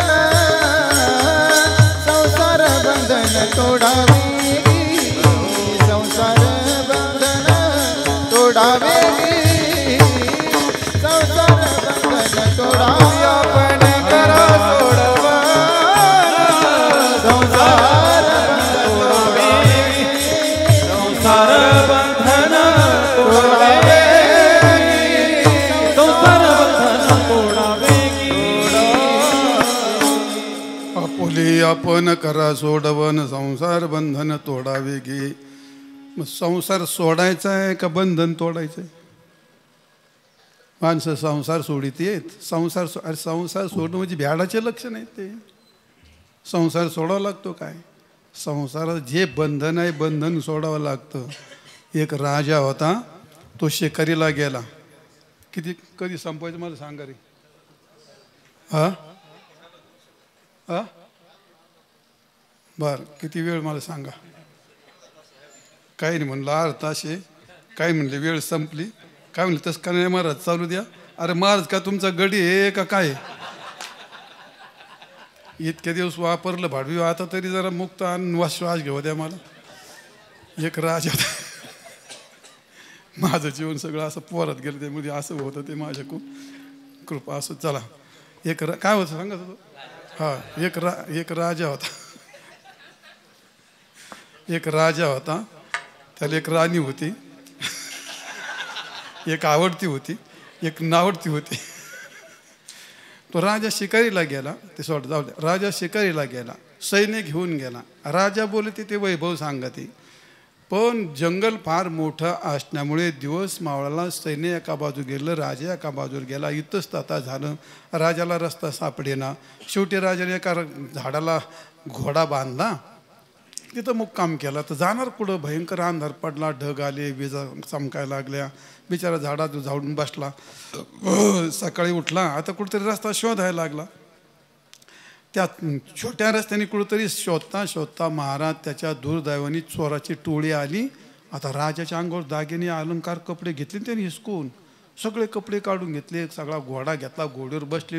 होय, राजा बिगर वस्त्राचा अगदी विवस्त्र राजा उघडा धडांग त्या अरण्यात उभा राहिला. राजा असून करतो काय? हा बसला त्या एका जाळीत. त्याचं सुदैव असं, ती उभी नाही लागत इथं, त्याचं सुदैव असं, जेव्हा तिकून त्या रस्त्याने एक साधू महाराज त्यांचे शिष्य आले बरेच, आणि शिष्य आल्यानंतर ते जाळीत लपून बसला, अंगूर कपडा नाही. त्यांनी मग असं केलं ते. मग ते शिष्य म्हणले महाराज इथं कोणतरी खाकर दे. अरे एवढ्या आरण्यात कशाचं कोण आलं, चल काहीतरी असं जाणार. नाही म्हणले माणूस आहे कोणतरी. बरं बघ म्हणले. गेला पाहायला. तो राजा म्हणले माझ्याकडे येऊ नको, माझ्या अंगूर कपडा नाही अजिबात, तू माझ्याकडे, माझी अशी अशी परिस्थिती झाली.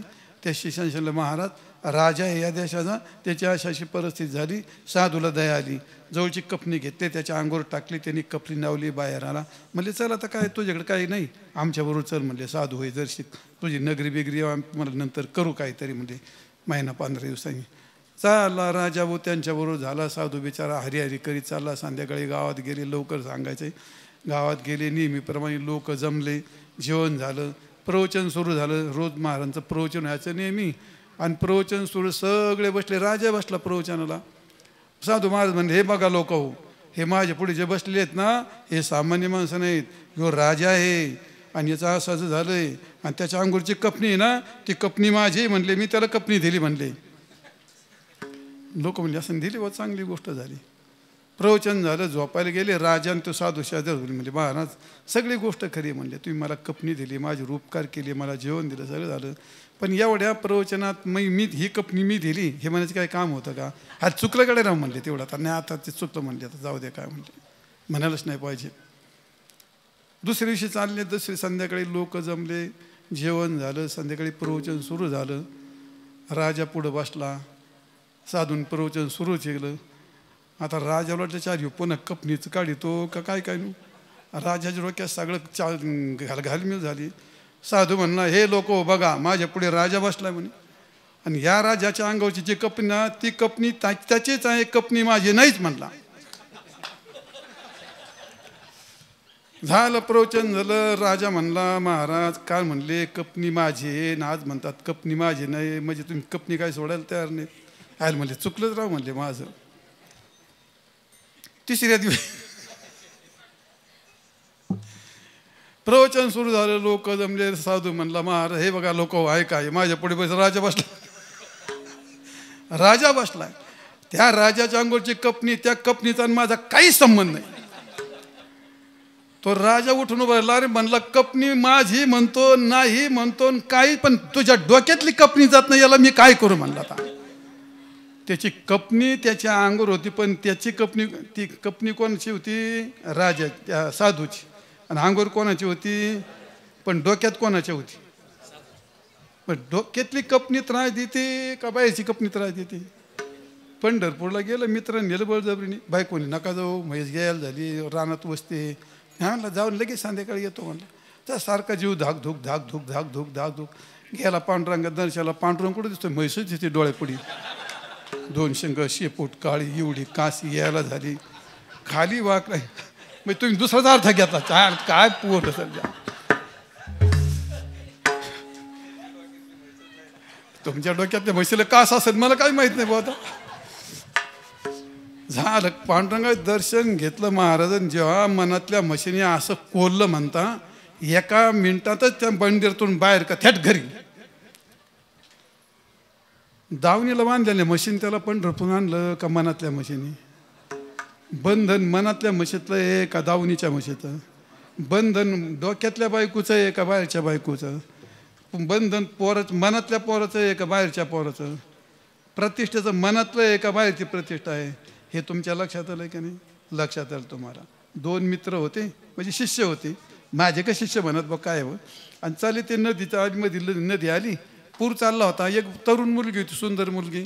तिला रडायला अरे म्हणले बाबा हो आता मला तर पलीकडं जायचं म्हणले, माझं मूल आहे रे तिकडं, आणि आता ते दिवस मावळा कोण नाही, परतून कसं जाऊ मी?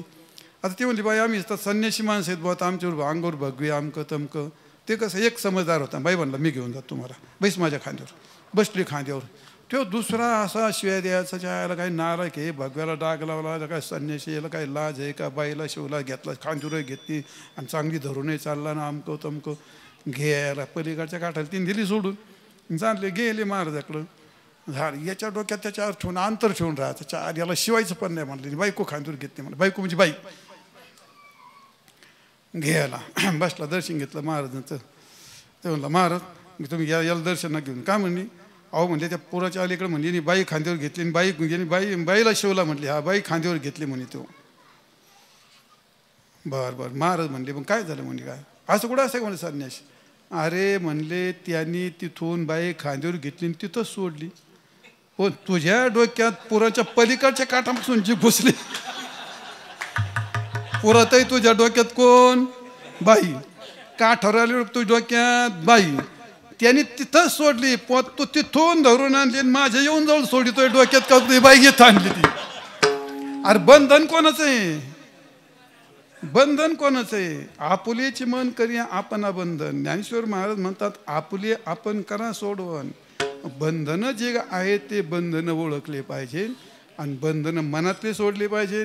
मग त्याला म्हणतात बंधनाचा तोडू फासा देव आशा टाकुनी विठाल विठाल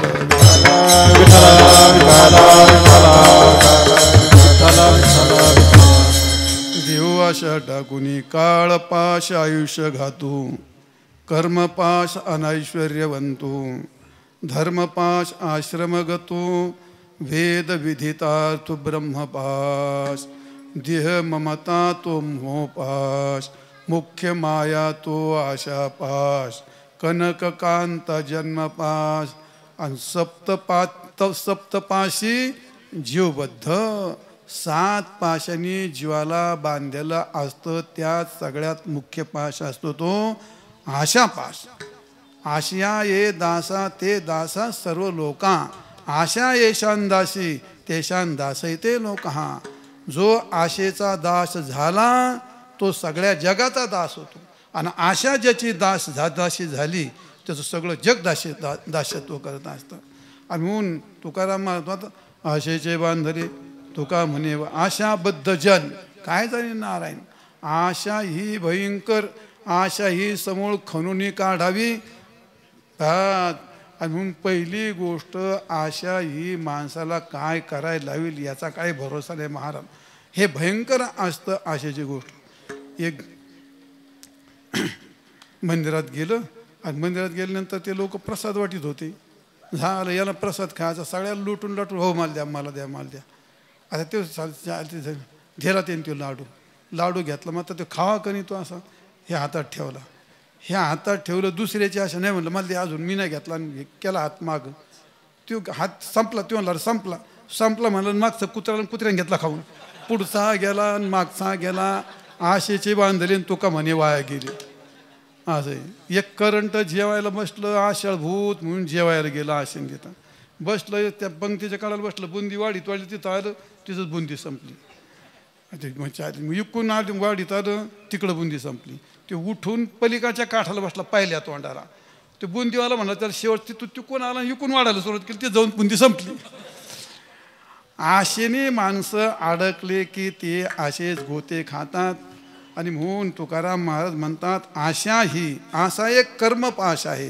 काळपाश आयुष्य घातू. काळाचा एक मोठा पाश आहे. तो माणसाच्या आयुष्याचा घात करतो. कर्मपाश अनैश्वर्यवंतो. कर्माच्या पाशात फार मोठमोठे विषय आहे. कर्माच्या पाशात माणसाला जे कर्मात आहे तेच प्राप्त होतं. इतर जास्त प्राप्त होत नाही. असा कर्माचा पाश असतो. आणि धर्मपाश हा आश्रमात जे वर्णाश्रम धर्म असतात तो एक माणसाला पाश असतो. आणि शास्त्र हा एक विधी असते. शास्त्रविधी तो एक पाश असतो. आणि देहाच्या ठिकाणी असणारी ममता तो एक पाश असतो. आणि शेवटची गोष्ट जो मुख्य असतो तो आशापासून. आशेने हे सगळं काही उभं केलं असतं. मग तुकाराम महाराज म्हणतात देव आशा टाकोनी बंधनाचा तोडो फासा देव आशा टाकोनी. आशेने जर तुम्हाला काय म्हणतो आशेने जर माणसाचा घात होत असेल तर ती आशा माणसाला बंधनात घेऊन जाते. म्हणून महाराज म्हणतात बंधनाचा तोडो फासा देव आशा टाकोनी नाही तेचे घेता सिरी मी हे माझे मजवरी. जे नाही ते सिरी घेतो. आणि मग त्याचं एवढं भयंकर होतं. रेल्वेत प्रवास करीत होता माणूस. झालं एक बॅग विसरला बिचारा. तो खाली उतरला आणि यांनी पाहिजे माणूस तर उतरला. रेल्वेतून उतरून पाहिला चालला उतरला गेला पार रिक्षात बसून पार खकान झाला. बॅग भलती मोठी. त्याला वाटलं याच्यात काहीतरी राव काहीतरी आहे सापडलं. त्यांनी घेतली बॅग, उतरला खाली. आता ते कोणाची बॅग काय, कोणाचं काय. आता ते भलती जड होते, खाली उतरते चाललं स्टेशनमध्ये. त्या पोलिसाला संशय आला, एवढी जड बॅग घेऊन काय झाला. तुम्ही काय कोणाची बॅग, माझी म्हणला. कशी काय म्हणला. आता तुम्ही विचार करा, मग माझे दुसरं कोण असेल म्हणला. पण ही एवढे जड काय, पण त्याला कुठं काय सांगता येते यातलं, यात जड काय एवढं ते नाही. त्या पोलिसाला संशय आला, म्हणे खरं तुझी बॅग आहे का. हा खरंच बॅग आहे. काय याच्यात लागला काहीच बळ तरी सांगायला. तो म्हणला दुसऱ्याने नेमकं पाहिलं होतं ते, हे बॅग चोरून घेऊन चालला. तो म्हणला साहेब ही बॅग माझी आहे म्हणला. तो म्हणतो माझी आहे, घेऊन तो माझी.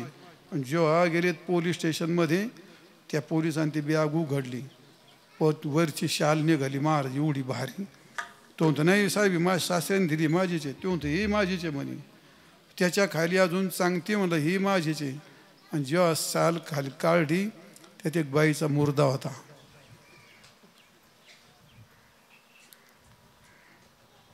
तो म्हणला तुझा आहे का. तो म्हणला आपलं नाही म्हणला.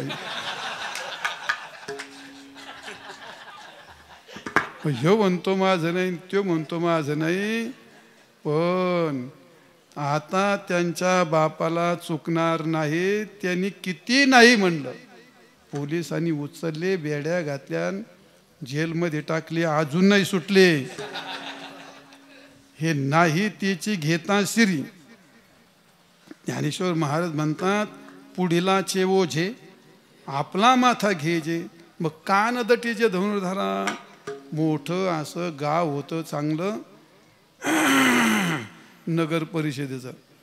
आणि बिचारा माझी नगरसेवक वारला. आणि वारल्याच्या नंतर मग आता तो मौल्यात राहत होता बिचारा, मुसलमानच्या मौल्यामध्ये. मग झालं आता ते असं वारला, पण कशाने वारला, काय वारला, कोणाला काय माहीत नाही. भानगड झाली होती, तिथं आले होते 4 चोर. आता माझी नगरसेवक म्हणल्याच्या नंतर तुम्हाला काय सांगायचं, आता त्याच्याकडे पैसा किती हे काय सांगायची गोष्ट आहे का. आता ते त्यांनी तो चोर मारला. जवळ मशिदी होती. आपला चोर म्हणतो तो नगरसेवक, नगराध्यक्ष सेवक काय असो, मारला. ते मुर्दा त्या डोलीमध्ये बसवला आणि उचलला आणि खांद्यावर घेतला. त्यांनी सगळे भायांचे पोषक घातले, निघाले. पण मग त्या मुसलमानामध्ये ज्या काळात प्रेत जातं, त्या काळात 5 पाऊल चाललं का प्रत्येकाने खांदा बदलायचा असतो. प्रत्येकाने खांदा बदलायचा. बदलता बदलता पहाटे 4ला निघालं होतं. तो बदलतोय, तो बदलतोय, तो बदलतोय. हे 4 चोर हळू हळू करून गेले निघून. सगळे निघून गेल्यानंतर जेव्हा तिथं गेले, तो मागं बोंब झाली. नगरसेवक गेले, कापले, अमकं तमकं झाले. मग नंतर मौल्यामध्ये मुसलमानची वारलं कोण, कुठं तिथं पार स्मशानात गेलं, कुठं काय अंदाज पाहत. मग जेव्हा आतमध्ये काढून पाहिलं तर हे बाबासाहेब निघाले आतमध्ये. पण सगळे गेले, पण शेवटचे 4 खांदकरी अडकले त्याच्यामध्ये. घेणं नाही. तुम्ही असं तर काय, तुम्ही त्यातलेच आहेत ना.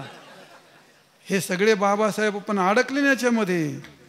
मग हे 4 खांदेकरी हेच आहे. पत्नीचा फासा, पुत्राचा फासा, धनाचा फासा आणि लोकाचा फासा आपणच निर्माण केले. न आथिलेची माझे आणि तुझे. पहिला संपवतो, नका जांभळ्या देऊ. माझे आणि तुझे काहीही नव्हतं. वर खाली पाहून नसतं कीर्तन करत. मुलगी ती लग्न होण्याच्या पूर्वी ती बाई होती का नाही. तुम्ही चांगल्यापैकी माणूस होते का नाही. काही समस्या होत्या का. काही समस्या नव्हत्या बघा, काही समस्या नव्हती. जेव्हा 2 एकत्र आले, लग्न झालं आणि अशा समस्या उभ्या केल्या, नसलेल्या केल्या का असलेल्या केल्या. पहिल्या होत्या काही. 2 एकत्र आले, काय सुरू केलं, समस्या सुरू केल्या. मग याचा अर्थ काय, फक्त सकाळपासून संध्याकाळपर्यंत आणि जन्मल्यापासून मरेपर्यंत एकच समस्या सोडवणे. आणि कोणत्या, नसलेल्या समस्या सोडवणे म्हणजे त्याला म्हणतात प्रपंच. काही समस्या म्हणजे जीवनच आहे. एक सोडली का दुसरी, एक सोड, पण नसलेच उभे केलेत ना त्या. हे नाही त्याची घेता शिरी. आणि मग होईल दुरीनेचे पण ते नाथेलेचे माझे तुझे कोण ओझे वागवे. तुकाराम महाराज म्हणता जाऊ द्या. हा सगळा हा आपल्याला प्रतिबंध निर्माण केला तो आपण केला. आता खूप मोठं चिंतन असतं. एवढ्या थोड्या वेळा सांगायला नाही होत. आता वेळ संपली माझी. पुढं अजून बरंच काय असेल नको, आपल्यामुळे कोणाला अडचण नको. मला ती फार भीती वाटते. घड्याळाची भीती वाटते, माझ्यामुळे कोणाला अडचणीत नको बिचारा कोणा. तर असं महाराज म्हणतात, हे जे सगळे बंधनं आहेत, हे बंधनं ते माकडं असतात, माकड धरणारी माणसं असतात. ते माकड धरणारी माणसं एवढे बारीक गळ्याच्या घागरी असतात आणि त्या घागरी भरून ठेवतात. ती माकडं गेली की त्यात मुठ्ठी घालतात, असं पक्के धरतात, मोकळीच असतात ती. पण ज्या कालामध्ये ते माकड पक्के धरले का ते सोडितच नाही ते. पण लोक येतात त्यांना पकडतात, मूठ सोडी का ते मोकळंच असतं. पोपटाची गोष्ट, नळीवर बसला आणि फिरला, मोकळ्या पायाचा चवडा गोव्या देखी, पोपट मोकळाच असतो, ते माकड मोकळंच असतं. माकड मुठीशी धरले फुटाने, गुंतले तेने हात होते. काय तो त्याचा लेखावा अन्याय, म्हणजे त्याला काहीही बंधन नसतं. मुक्त होता परी बळे झाला बद्ध, आणि घेऊन या छंद. बस तुम्ही याला माझं म्हणून जे नातं जोडलं त्याला बंध बनतात. प्रपंचासारखा ठेवा, बायकोच्या जागेवर बायको ठेवा, पोराच्या जागेवर पोरगा ठेवा, धनाच्या जागेवर धन ठेवा. याचा माझा काही संबंध नाही. माझं हे कर्तव्य म्हणून मला हे वापरायचं आहे आणि माझं कर्तव्य मला हे निभायचं आहे. पण याच्यावर माझी मालकी आहे, ही ईश्वर सृष्टीतली बाई आहे, त्याच्यावर माझी मालकी आहे. हे ईश्वर सृष्टीतलं मूल आहे, हे माझी मालकी आहे. तुम्ही त्याच्यावर मालकी लावणं म्हणजे बंधन तयार करणं, आपलाच बंध तयार करणं. मग महाराज म्हणतात तो बंध तुम्हाला देवापासून इतक्या लांब नेतो का. देवाचं वास्तव्य मनातच असतं, परमार्थ मनानेच करावं लागतो. तीही सगळी जागा साठवणीची रुंधले जागी. हे जर सगळं त्या वृत्तीत गच भरले घाण, देव कुठं राहील. महाराज म्हणतात तुका म्हणे देवी अंतर आहे. देवाला अंतर आहे कोणी केला, हे मनात सगळं. अरे एका म्याने तलवार पहिली घातली, ते दुसरं कसं काय माईल त्याच्यात. तसं मनामध्ये सगळं हे सगळं जाळं तयार झालं. आणि मग तुकाराम महाराज म्हणले देव घ्या कोणी, आयता आला घर पोचून येणं. तू लोक काय म्हणले, देव नलगे साठवणीची जागाच नाही, साठवणीची रुंधले जागे. तुका म्हणे अंतर आहे, देवी अंतर आहे. मग काय जिने किती आपण जगलं तर त्याचा काही उपयोग होत नाही. प्रपंच करता करता जसा तो कणाकणाने क्षणाक्षणाने, जसं कणाकणाने प्रपंच करतो, क्षणाक्षणाने विद्या जोडतो, तसा प्रपंच करता करता क्षणाक्षणाने परमार्थ जोडावाच लागतो. आणि परमार्थ जोडणं तेव्हा तो प्रपंच सोन्याचा होतो, तर ते जीवन खरं आहे. जगण्यात परमार्थ जोडला, प्रपंचात परमार्थ जोडला तर तो प्रपंचसुद्धा परमार्थ होतो. जीवनात जर त्याने परमार्थ जोडीत गेला तर ते जीवन जगणं त्याचं धन्य आहे. महाराज म्हणतात तुका म्हणे जिने आणि तुका म्हणे भले, तुका म्हणे जिने भले संत संघटन. ते जीवन संत आणि भगवंताच्या संगतीत भलं असतं असो. आणि म्हणून आपलं निर्माण केलेलं बंधन आपल्याला सोडायचं आहे. फक्त काय लय किरकोळ गोष्ट, हे माझं नाही, हे सगळं भगवंताचं आहे. करशी देवाविनाश अवघी होईल निराश, तृष्णा वाढविशी बहुवसन कधी सुखास न पोहसी, असो तो भाग. आणि म्हणून आपण आपलं बंधन केलं, ते बंधन सोडावं. संतांचा परमार्थ भगवंताचं नामस्मरण, साधना, कीर्तन, भजन हे सगळे त्याच्याच करता आहेत. शुद्ध मनाने परमार्थ करावं. मनात कशाचा संबंध न ठेवता मनात भगवंताचा संबंध ठेवावं. वृत्तीशी भगवंताचा संबंध ठेवला ते आपोआप बाहेर जातं. कर्तव्यापासून दूर जाऊ नये. जे तुमच्या वाट्याला कर्म आला ते कर्म तुमचा धर्म असतो. धर्माकरता काही थोतांड बितांड करू नका, तो अधर्म तयार होत असतो. तुझ्या वाट्याला शेती आली ना, यथोचित शेती करणं. अर्जुनाने युद्ध केलं, ते माणसं मारून सुद्धा तो धर्म झाला. मी संन्यासी आहे, मी ज्ञानेश्वरी वाचेल, लोकांना तत्वज्ञान सांगेल, तो ब्रह्मचारी धर्म घोकावी अक्षरी, तो माझा धर्म आहे. पण आश्रम विचार षटकर्म, अर्जुनाने युद्ध करून ते त्याचं कर्म त्याचा धर्म झाला. शेती आली तुझ्याकडे, शेती यथोचित करणं जे तुझं कर्म तोच तुमचा धर्म असतो. जो व्यवसाय करतो, उत्तम प्रकारचा व्यवसाय करणं, तो व्यवसाय तोच त्याचं कर्म, ते त्याचं धर्म असतं. आणि एखादा नोकरी करतो, नको घेऊ टॅबला खालून टॅबला कुठं घेऊन जातो उरूर बांधून. फुटून भाडूया मागून पुढून कशाला काय काय काय करतो, कशाला गोळा करतो? जे देवाने दिलं मूर्खा हो. अरे एवढा समुद्र असतो, तुम्ही भांडं घेऊन एवढं भांडं घेऊन गेला, तुमच्याकडे एवढंच पाणी घेता येईल का? काय एवढं घेता येईल? तसं प्रारब्धाची वाटी आहे.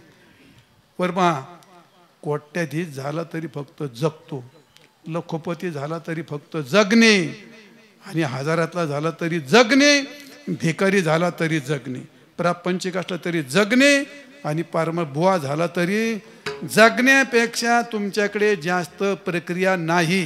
याच्यापेक्षा तुम्हाला जगण्यापेक्षा कोणालाच, अरे कोट्याधीश झाला तरी 6 फुटावरती झोपतो आणि 3 चपात्याच खातो, मजूर असला तरी 6 फुटावरती झोपतो आणि 3 चपात्याच खातो. याचा विचार करा. कशाला लोकांचे बांध कोरता, कशाला दुधात पाणी घालता, कशाला उलटं पालतं वाकडं तिकडं करता? काय तिने श्रीमंत होत असतो काय माणूस? श्रीमंती अवदसा असते, ती अवदसा असते जी वाजत गाजत बासिंग बांधून पुढच्या दारांनी आली, तिला काय म्हणतात? हा, लक्ष्मी तरी म्हणा, मोकळं म्हणायचं आलं का? तिला लक्ष्मी म्हणतात. आणि मागच्या दारातून घुसली, तिला काय म्हणतात? अरे वा, एवढं बरं पाठ केलं, तिला अवदसा म्हणतात. एवढं बरं चांगलं पाठ आहे, तिला अवदसा म्हणतात. मग अवदसा चांगली का लक्ष्मी चांगली? जर गोळी मागून लागली एवढीच घुसती, पण पुढे बाहेर पडताना एवढं भगदाड पडून जाते. पडून घुसली तर एवढीच घुसती, पण बाहेर एवढं भगदाड पडून जाते. तशी अवदसा असते ती. अवदसा येतानी चोर पावलांनी मागच्या दाराने घुसती तुमच्यात. ते उदाहरण तिने का समजू बाईचं उदाहरण आहे. मग ज्या कालामध्ये तुम्ही विमार्गाची संपत्ती ही अवदसा असते, ती आली घरात समाधान लाभून देत नाही. तुला भूताड काय आलंय बंगला बांधायला? तुझ्या देवानी दैवानी तुला जर पात्र राह आनंदात. अरे आनंद वस्तूत नसतो, आनंद व्यक्तीत नसतो, आनंद कशातच नसतो. आनंद मान्यावर आणि मनावरती असतो. झोपडीत सुद्धा अरे आम्हाला काय आहे, आम्ही भीक मागून खातो, भिक्षा मागून. आम्ही खूप साधं, तुका म्हणे आम्हा एकांताचा वास, आणि ब्रह्मी ब्रह्म शिव सदा. 2 सूत्र. आपल्यापासून कोणाला दुःख होऊ नये एवढा पंत्र, मुंगीला पंत्र असं होऊ नये, बायकोला तर होऊच नाही. ते पहिलं सूत्र. दुसरी गोष्ट, चुकून कधी कोणाचं फुकटचं घ्यायचं नाही. हक्काचं सोडू नये, फुकटचं घेऊ नये. यालाच म्हणतात पारमार्थ प्रपंच जीवन.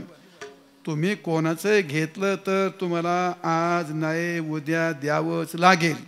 काय घेता? आरामाचं कष्ट करा. आणि तुम्ही कोणाचंही घेतलं तर तुम्हाला तलावाचं उदाहरण पक्क लक्षात ठेवायचं. काय लक्षात ठेवायचं? आपण किती पाणी गोळा केलं तर आपलं मडकं एवढंच आहे, एवढंच भरून येणार आहे. लोकांचं घेतलं काय ना आपलं कोणाचंही घेतलं तर तुम्हाला जेवढं मिळायचं तेवढंच भोगायला तेवढंच मिळेल. किती गोळा करा मुंगळ्यासारखं, काय फरक नाही पडायचा तो. आणि म्हणून ते नको. यथोचित करा, सत्यतेने करा, भगवंताची सेवा म्हणून करा, आणि जे मिळेल त्यात समाधानी राहा. कर्मण्यवाधिकारस्ते मा फलेषु कदाचन. ज्या काळात तुम्हाला करायचं तेवढी तुमची लायकी असते. फल काय मिळेल ते तुम्ही ठरवत नाहीत. जे आलं ते त्याला झक मारून म्हणतात. दुष्काळ पडला झक मारून स्वीकारतो, कोणावर केस करतो. खूप पाऊस काय काय करतो, काय एखादी आपत्ती करतो, काय काय तुझी सत्ता काय बोंब मारती, पैसा काय करेल तुझा, शक्ती काय करेल तुझी. आलं ते स्वीकारावं लागतं. का ते मग सामकं तमकं केलं. अरे पण जे आलं ते घ्यायचंय तुला. प्रयत्न चांगले कर, पण जे आलं त्यात खुश.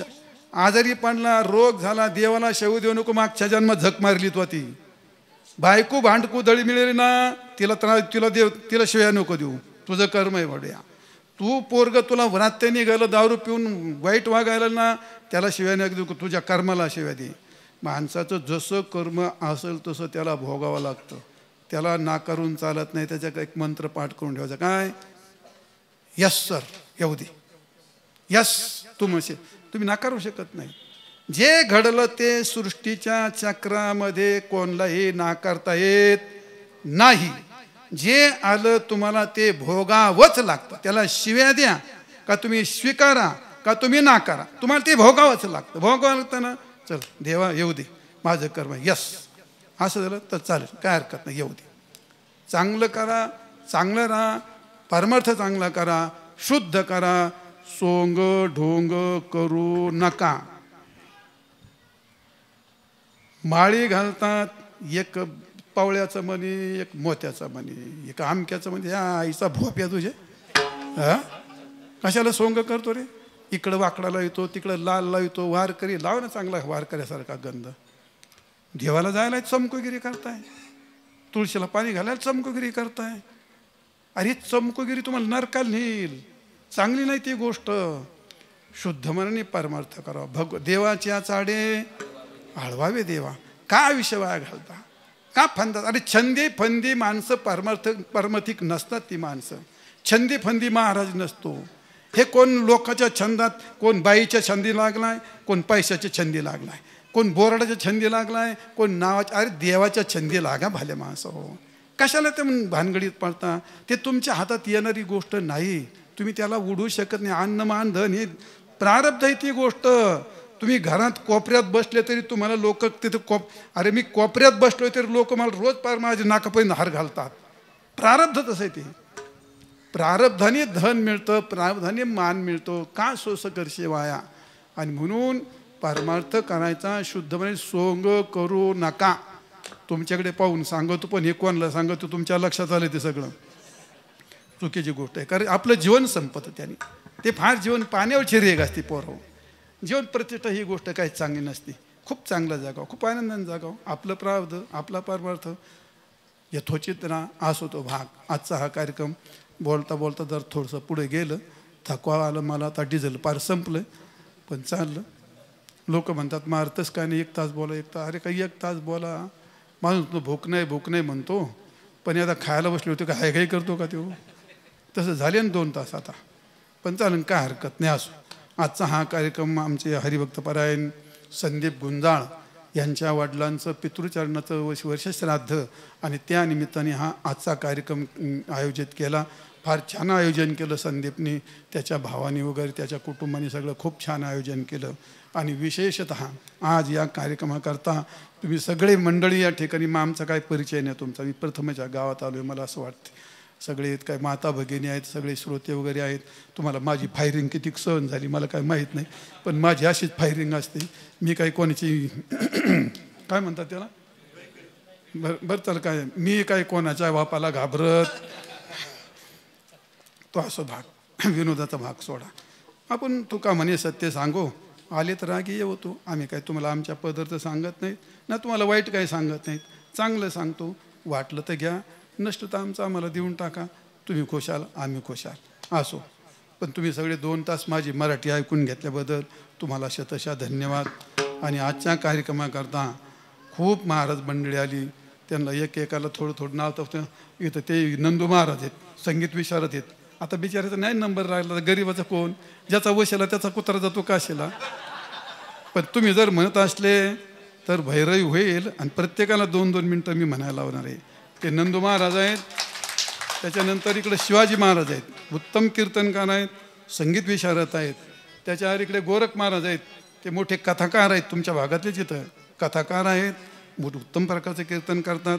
त्यांनी पण संगीतच्या परीक्षा दिल्यात, ते पण गायला चांगले गातात. आणि आमचे योगेश महाराज, ते उत्तम प्रकारचे कथा करतात, कीर्तनं करतात. त्यांची संस्था पण आहे, संस्थान आहे.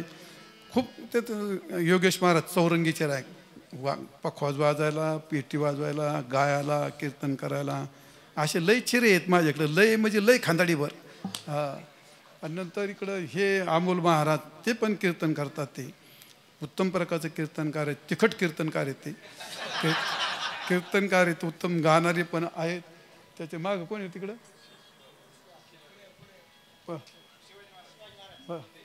शिवाजी महाराज पोंद आहेत का? अरे हा, हे पोंद आहे महाराज. ते पण ते चांगले कीर्तन करतात, कीर्तनकार आहेत. चांगल्या प्रकारचे शिबिरं पण चांगले करतात ते. त्याच्यानंतर महेश महाराज आहेत, ते दादा आहेत आमच्या सगळ्याचे. ते त्यांना दादा म्हणतात. ते त्यांचं कीर्तन हे दादासारखंच असतं. ते त्यांच्या भागवत महाराज आहेत. आता नंतर आमच्या आश्रमाचे उत्तराधिकारी आहेत ते भागवत महाराज. ते खूप चांगलं कीर्तनकार आहेत. ते कीर्तनकार करतात. किरण महाराजांचा काही प्रश्नच नाही. ते तुमच्या भागात प्रसिद्ध आहे कीर्तन, उत्तम प्रकारचं. प्रति महाराज, हा काय म्हणला? हो, प्रति महाराज काही विद्यार्थी असे प्रतिमारासारखं जसं आहे तसं मांडणार. माझं मान इतकं सोपं नाही. आजचं कीर्तन होतं असं आवडतो आता आठवतच नाही, तर मी तरी काय करणार, सांगितलं तसंच मी आतमध्ये. किरण महाराज उत्तम प्रकारचे कीर्तनकार आहेत, चांगल्यापैकी कीर्तनकार आहेत. वासुदेव महाराज कीर्तनकार आहेत. ते वासुदेव महाराज तुम्हाला माहीत असेल, ते कानडगावचे आहेत. लोंढे महाराज, वासुदेव महाराज लोंढे, हे उत्तम प्रकारचे गाणार आहेत, कीर्तनकार पण आहेत. हे मराठवाड्यातले आहेत. काय आदित्य महाराज, त्याच्यानंतर इकडं हे अनिल महाराज बागायतदार आहेत. ते उत्तम प्रकारचे कीर्तनकार आहेत. इकडं कोण आहेत मग? हा डेंगळे महाराज, ते संगीत विशारद आहेत. खूप चांगल्यापैकी कीर्तन करतो का माहीत नाही, पण उत्तम प्रकारचे गाणार चांगलं आहे, फार गोड, निष्ठावान वारकरी. प्रति माझं भजन गाणारा म्हणजे योगेश महाराज आणि चिंटू महाराज. माझं भजन म्हणणं इतकं काही सोपंच नाही, तुम्हाला सांगतो. माझ्या गवळणी स्पेशल खाप बाज आहे माझा. तो गवळणी म्हणणं सोपंच नाही, माझं खेळच नाही माझे गवळणी म्हणणं. ते त्या सगळ्या त्या उत्तम प्रकारचे चिंटू, फार त्याला मी चिंटू नाही, आता ते चंद्रकांत महाराज आहेत. ते उत्तम प्रकारचे महाराज आहेत. त्याच्यानंतर पुढे कोणी? तुकाराम महाराज तात्या, राजेगावकर, राजुरी. बरं कोणतं होईल राजाचं राजू झालं, तुम्हाला एवढं काय त्रास होतो त्याचा? तुकाराम महाराज ते पण चांगले कीर्तन करतात. पुढे कोणी? त्यांच्याविषयी न बोलायला बरं. अवघड मामला आहे तो. अवघड मामला ना हळूहळू बोंबला आहे. त्या कीर्तनकार उत्तम प्रकारचा कीर्तनकार, पण सगळ्यात हुशार विद्यार्थी. तुम्हाला हे सोपं नाही. माझ्या पुढे डॉक्टर शे बसलेत, माझ्या पुढे शे टाकून गेलेत. ते महाराज हे कळत नाही आम्हाला म्हणून. तो नारदाच्या गादीवर बसला. तो वृत्ती प्रभाकर ऐकणे काही जोक नाही महाराज. वृत्ती प्रभाकर पंचदशी ऐकणे हा काही जोक नाही. इतकं कठीण क्लिष्ट प्रक्रिया, त्या धूर काढत्यात डोक्यातल्या. अशा 3-3, 4 वेळा ती पंक्ती सांगले तरी कळत. इतके कठीण क्लिष्ट ग्रंथ आहेत ते वृत्ती प्रभाकर वेदांताचे ग्रंथ. मोहित महाराज फार तरबेज आहेत त्याच्यात, फार हुशार पोरगा आहे तो. आता शिवाजी महाराजांचे मेवणीचे आहेत, ते फार गोड आहेत. आणि सध्या सगळं माझं पूर्ण ती जीवन सगळं मोहितच्या हातात आहे. सगळं खाणं पिणं उठणं बसणं झोपणं सगळं तो करतो. खूप चांगलं काम करतो, सगळं पाहतो तो मोहित महाराज. त्याच्यानंतर पुढे कोणी आहे?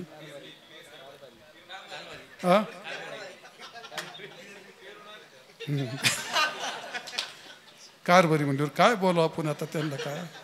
त्याच्या पुढे कोणी? काका, ते मोठे अनुष्ठानी शास्त्री आहेत. ती मोठी काका महाराज वामन, तुमच्या भागातले ते कोलेवाडीचे. काय बरोबर आहे का? पलीकडे कोण आहेत? चत्तर महाराज, कोणता पारनेर. चांगल्या काय कीर्तनकार, उत्तम प्रकारचा अभ्यास, यथोचित मस्त. प्रभाकर वगैरे चांगलं झालं आहे त्यांचा. हे सगळे जो प्रभाकर झालेत पोर आहेत सगळे. त्याच्या पुढे कोण आहे?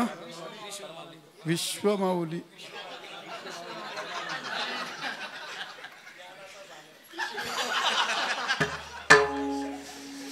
चांगला कीर्तन कर, चांगलं बाई कीर्तन कर. तू बागायता रे तुझं काय. आता त्या पुढे कोणी?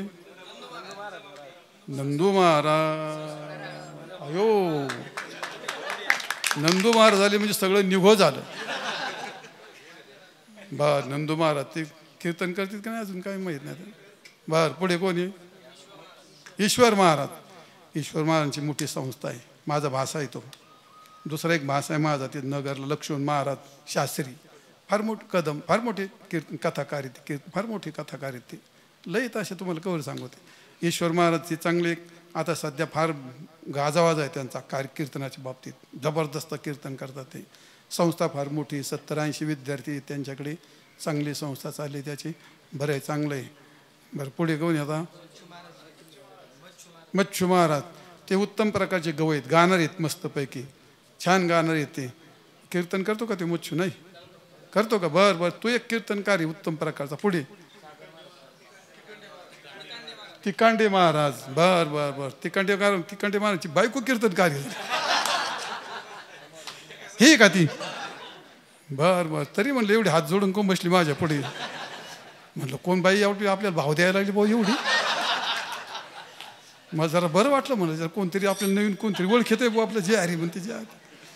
चला, माझी सुनबाई ते चांगलं आहे. काय तिकांडे महाराज चांगले करतात. ती पोरगी फार चांगली, ती कीर्तनकार चांगली, बोलते कीर्तनकार चांगली, तो कीर्तनकार चांगला आहे.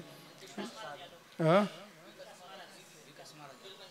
हां हां हां बरं बरं बरं विकास महाराज ते सभातून गेलं राव तुम्ही याच्यात आमच्यात बरं बरं बरं हां बरं बरं सचिन महाराज हे कीर्तनकार आलेत आज इथं अजून कोण येत बरं अंकुश महाराज त्यांच्यात आम्ही त्यांना पैलवान म्हणत असतो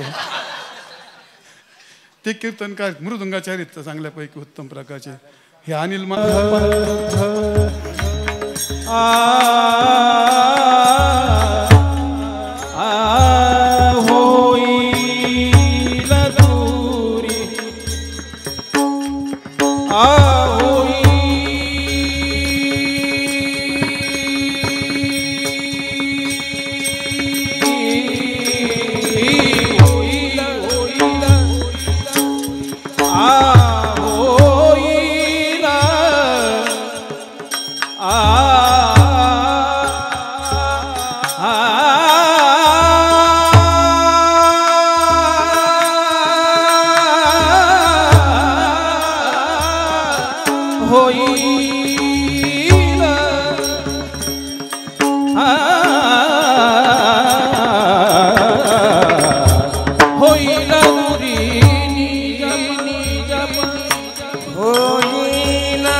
ज्ञानराज माऊली तुकाराम ज्ञानेश्वर माऊली ज्ञानराज माऊली तुकाराम ज्ञानेश्वर माऊली विठ्ठल जय जय विठ्ठल जय जय विठ्ठल बोलिले जे कुरे वेडे वाकोडी उत्तरे राममापरत महाराज तुझे हे विचारिला अधिकार फुला राममापरत महाराज तुका म्हणे ज्ञानेश्वर रखपाय क्षमापराध महाराज तुम्ही ज्ञानदेव तुकाराम ज्ञानदेव तुकाराम ज्ञानदेव तुकाराम ज्ञानदेव तुकाराम ज्ञानदेव तुकाराम तुकाराम तुकाराम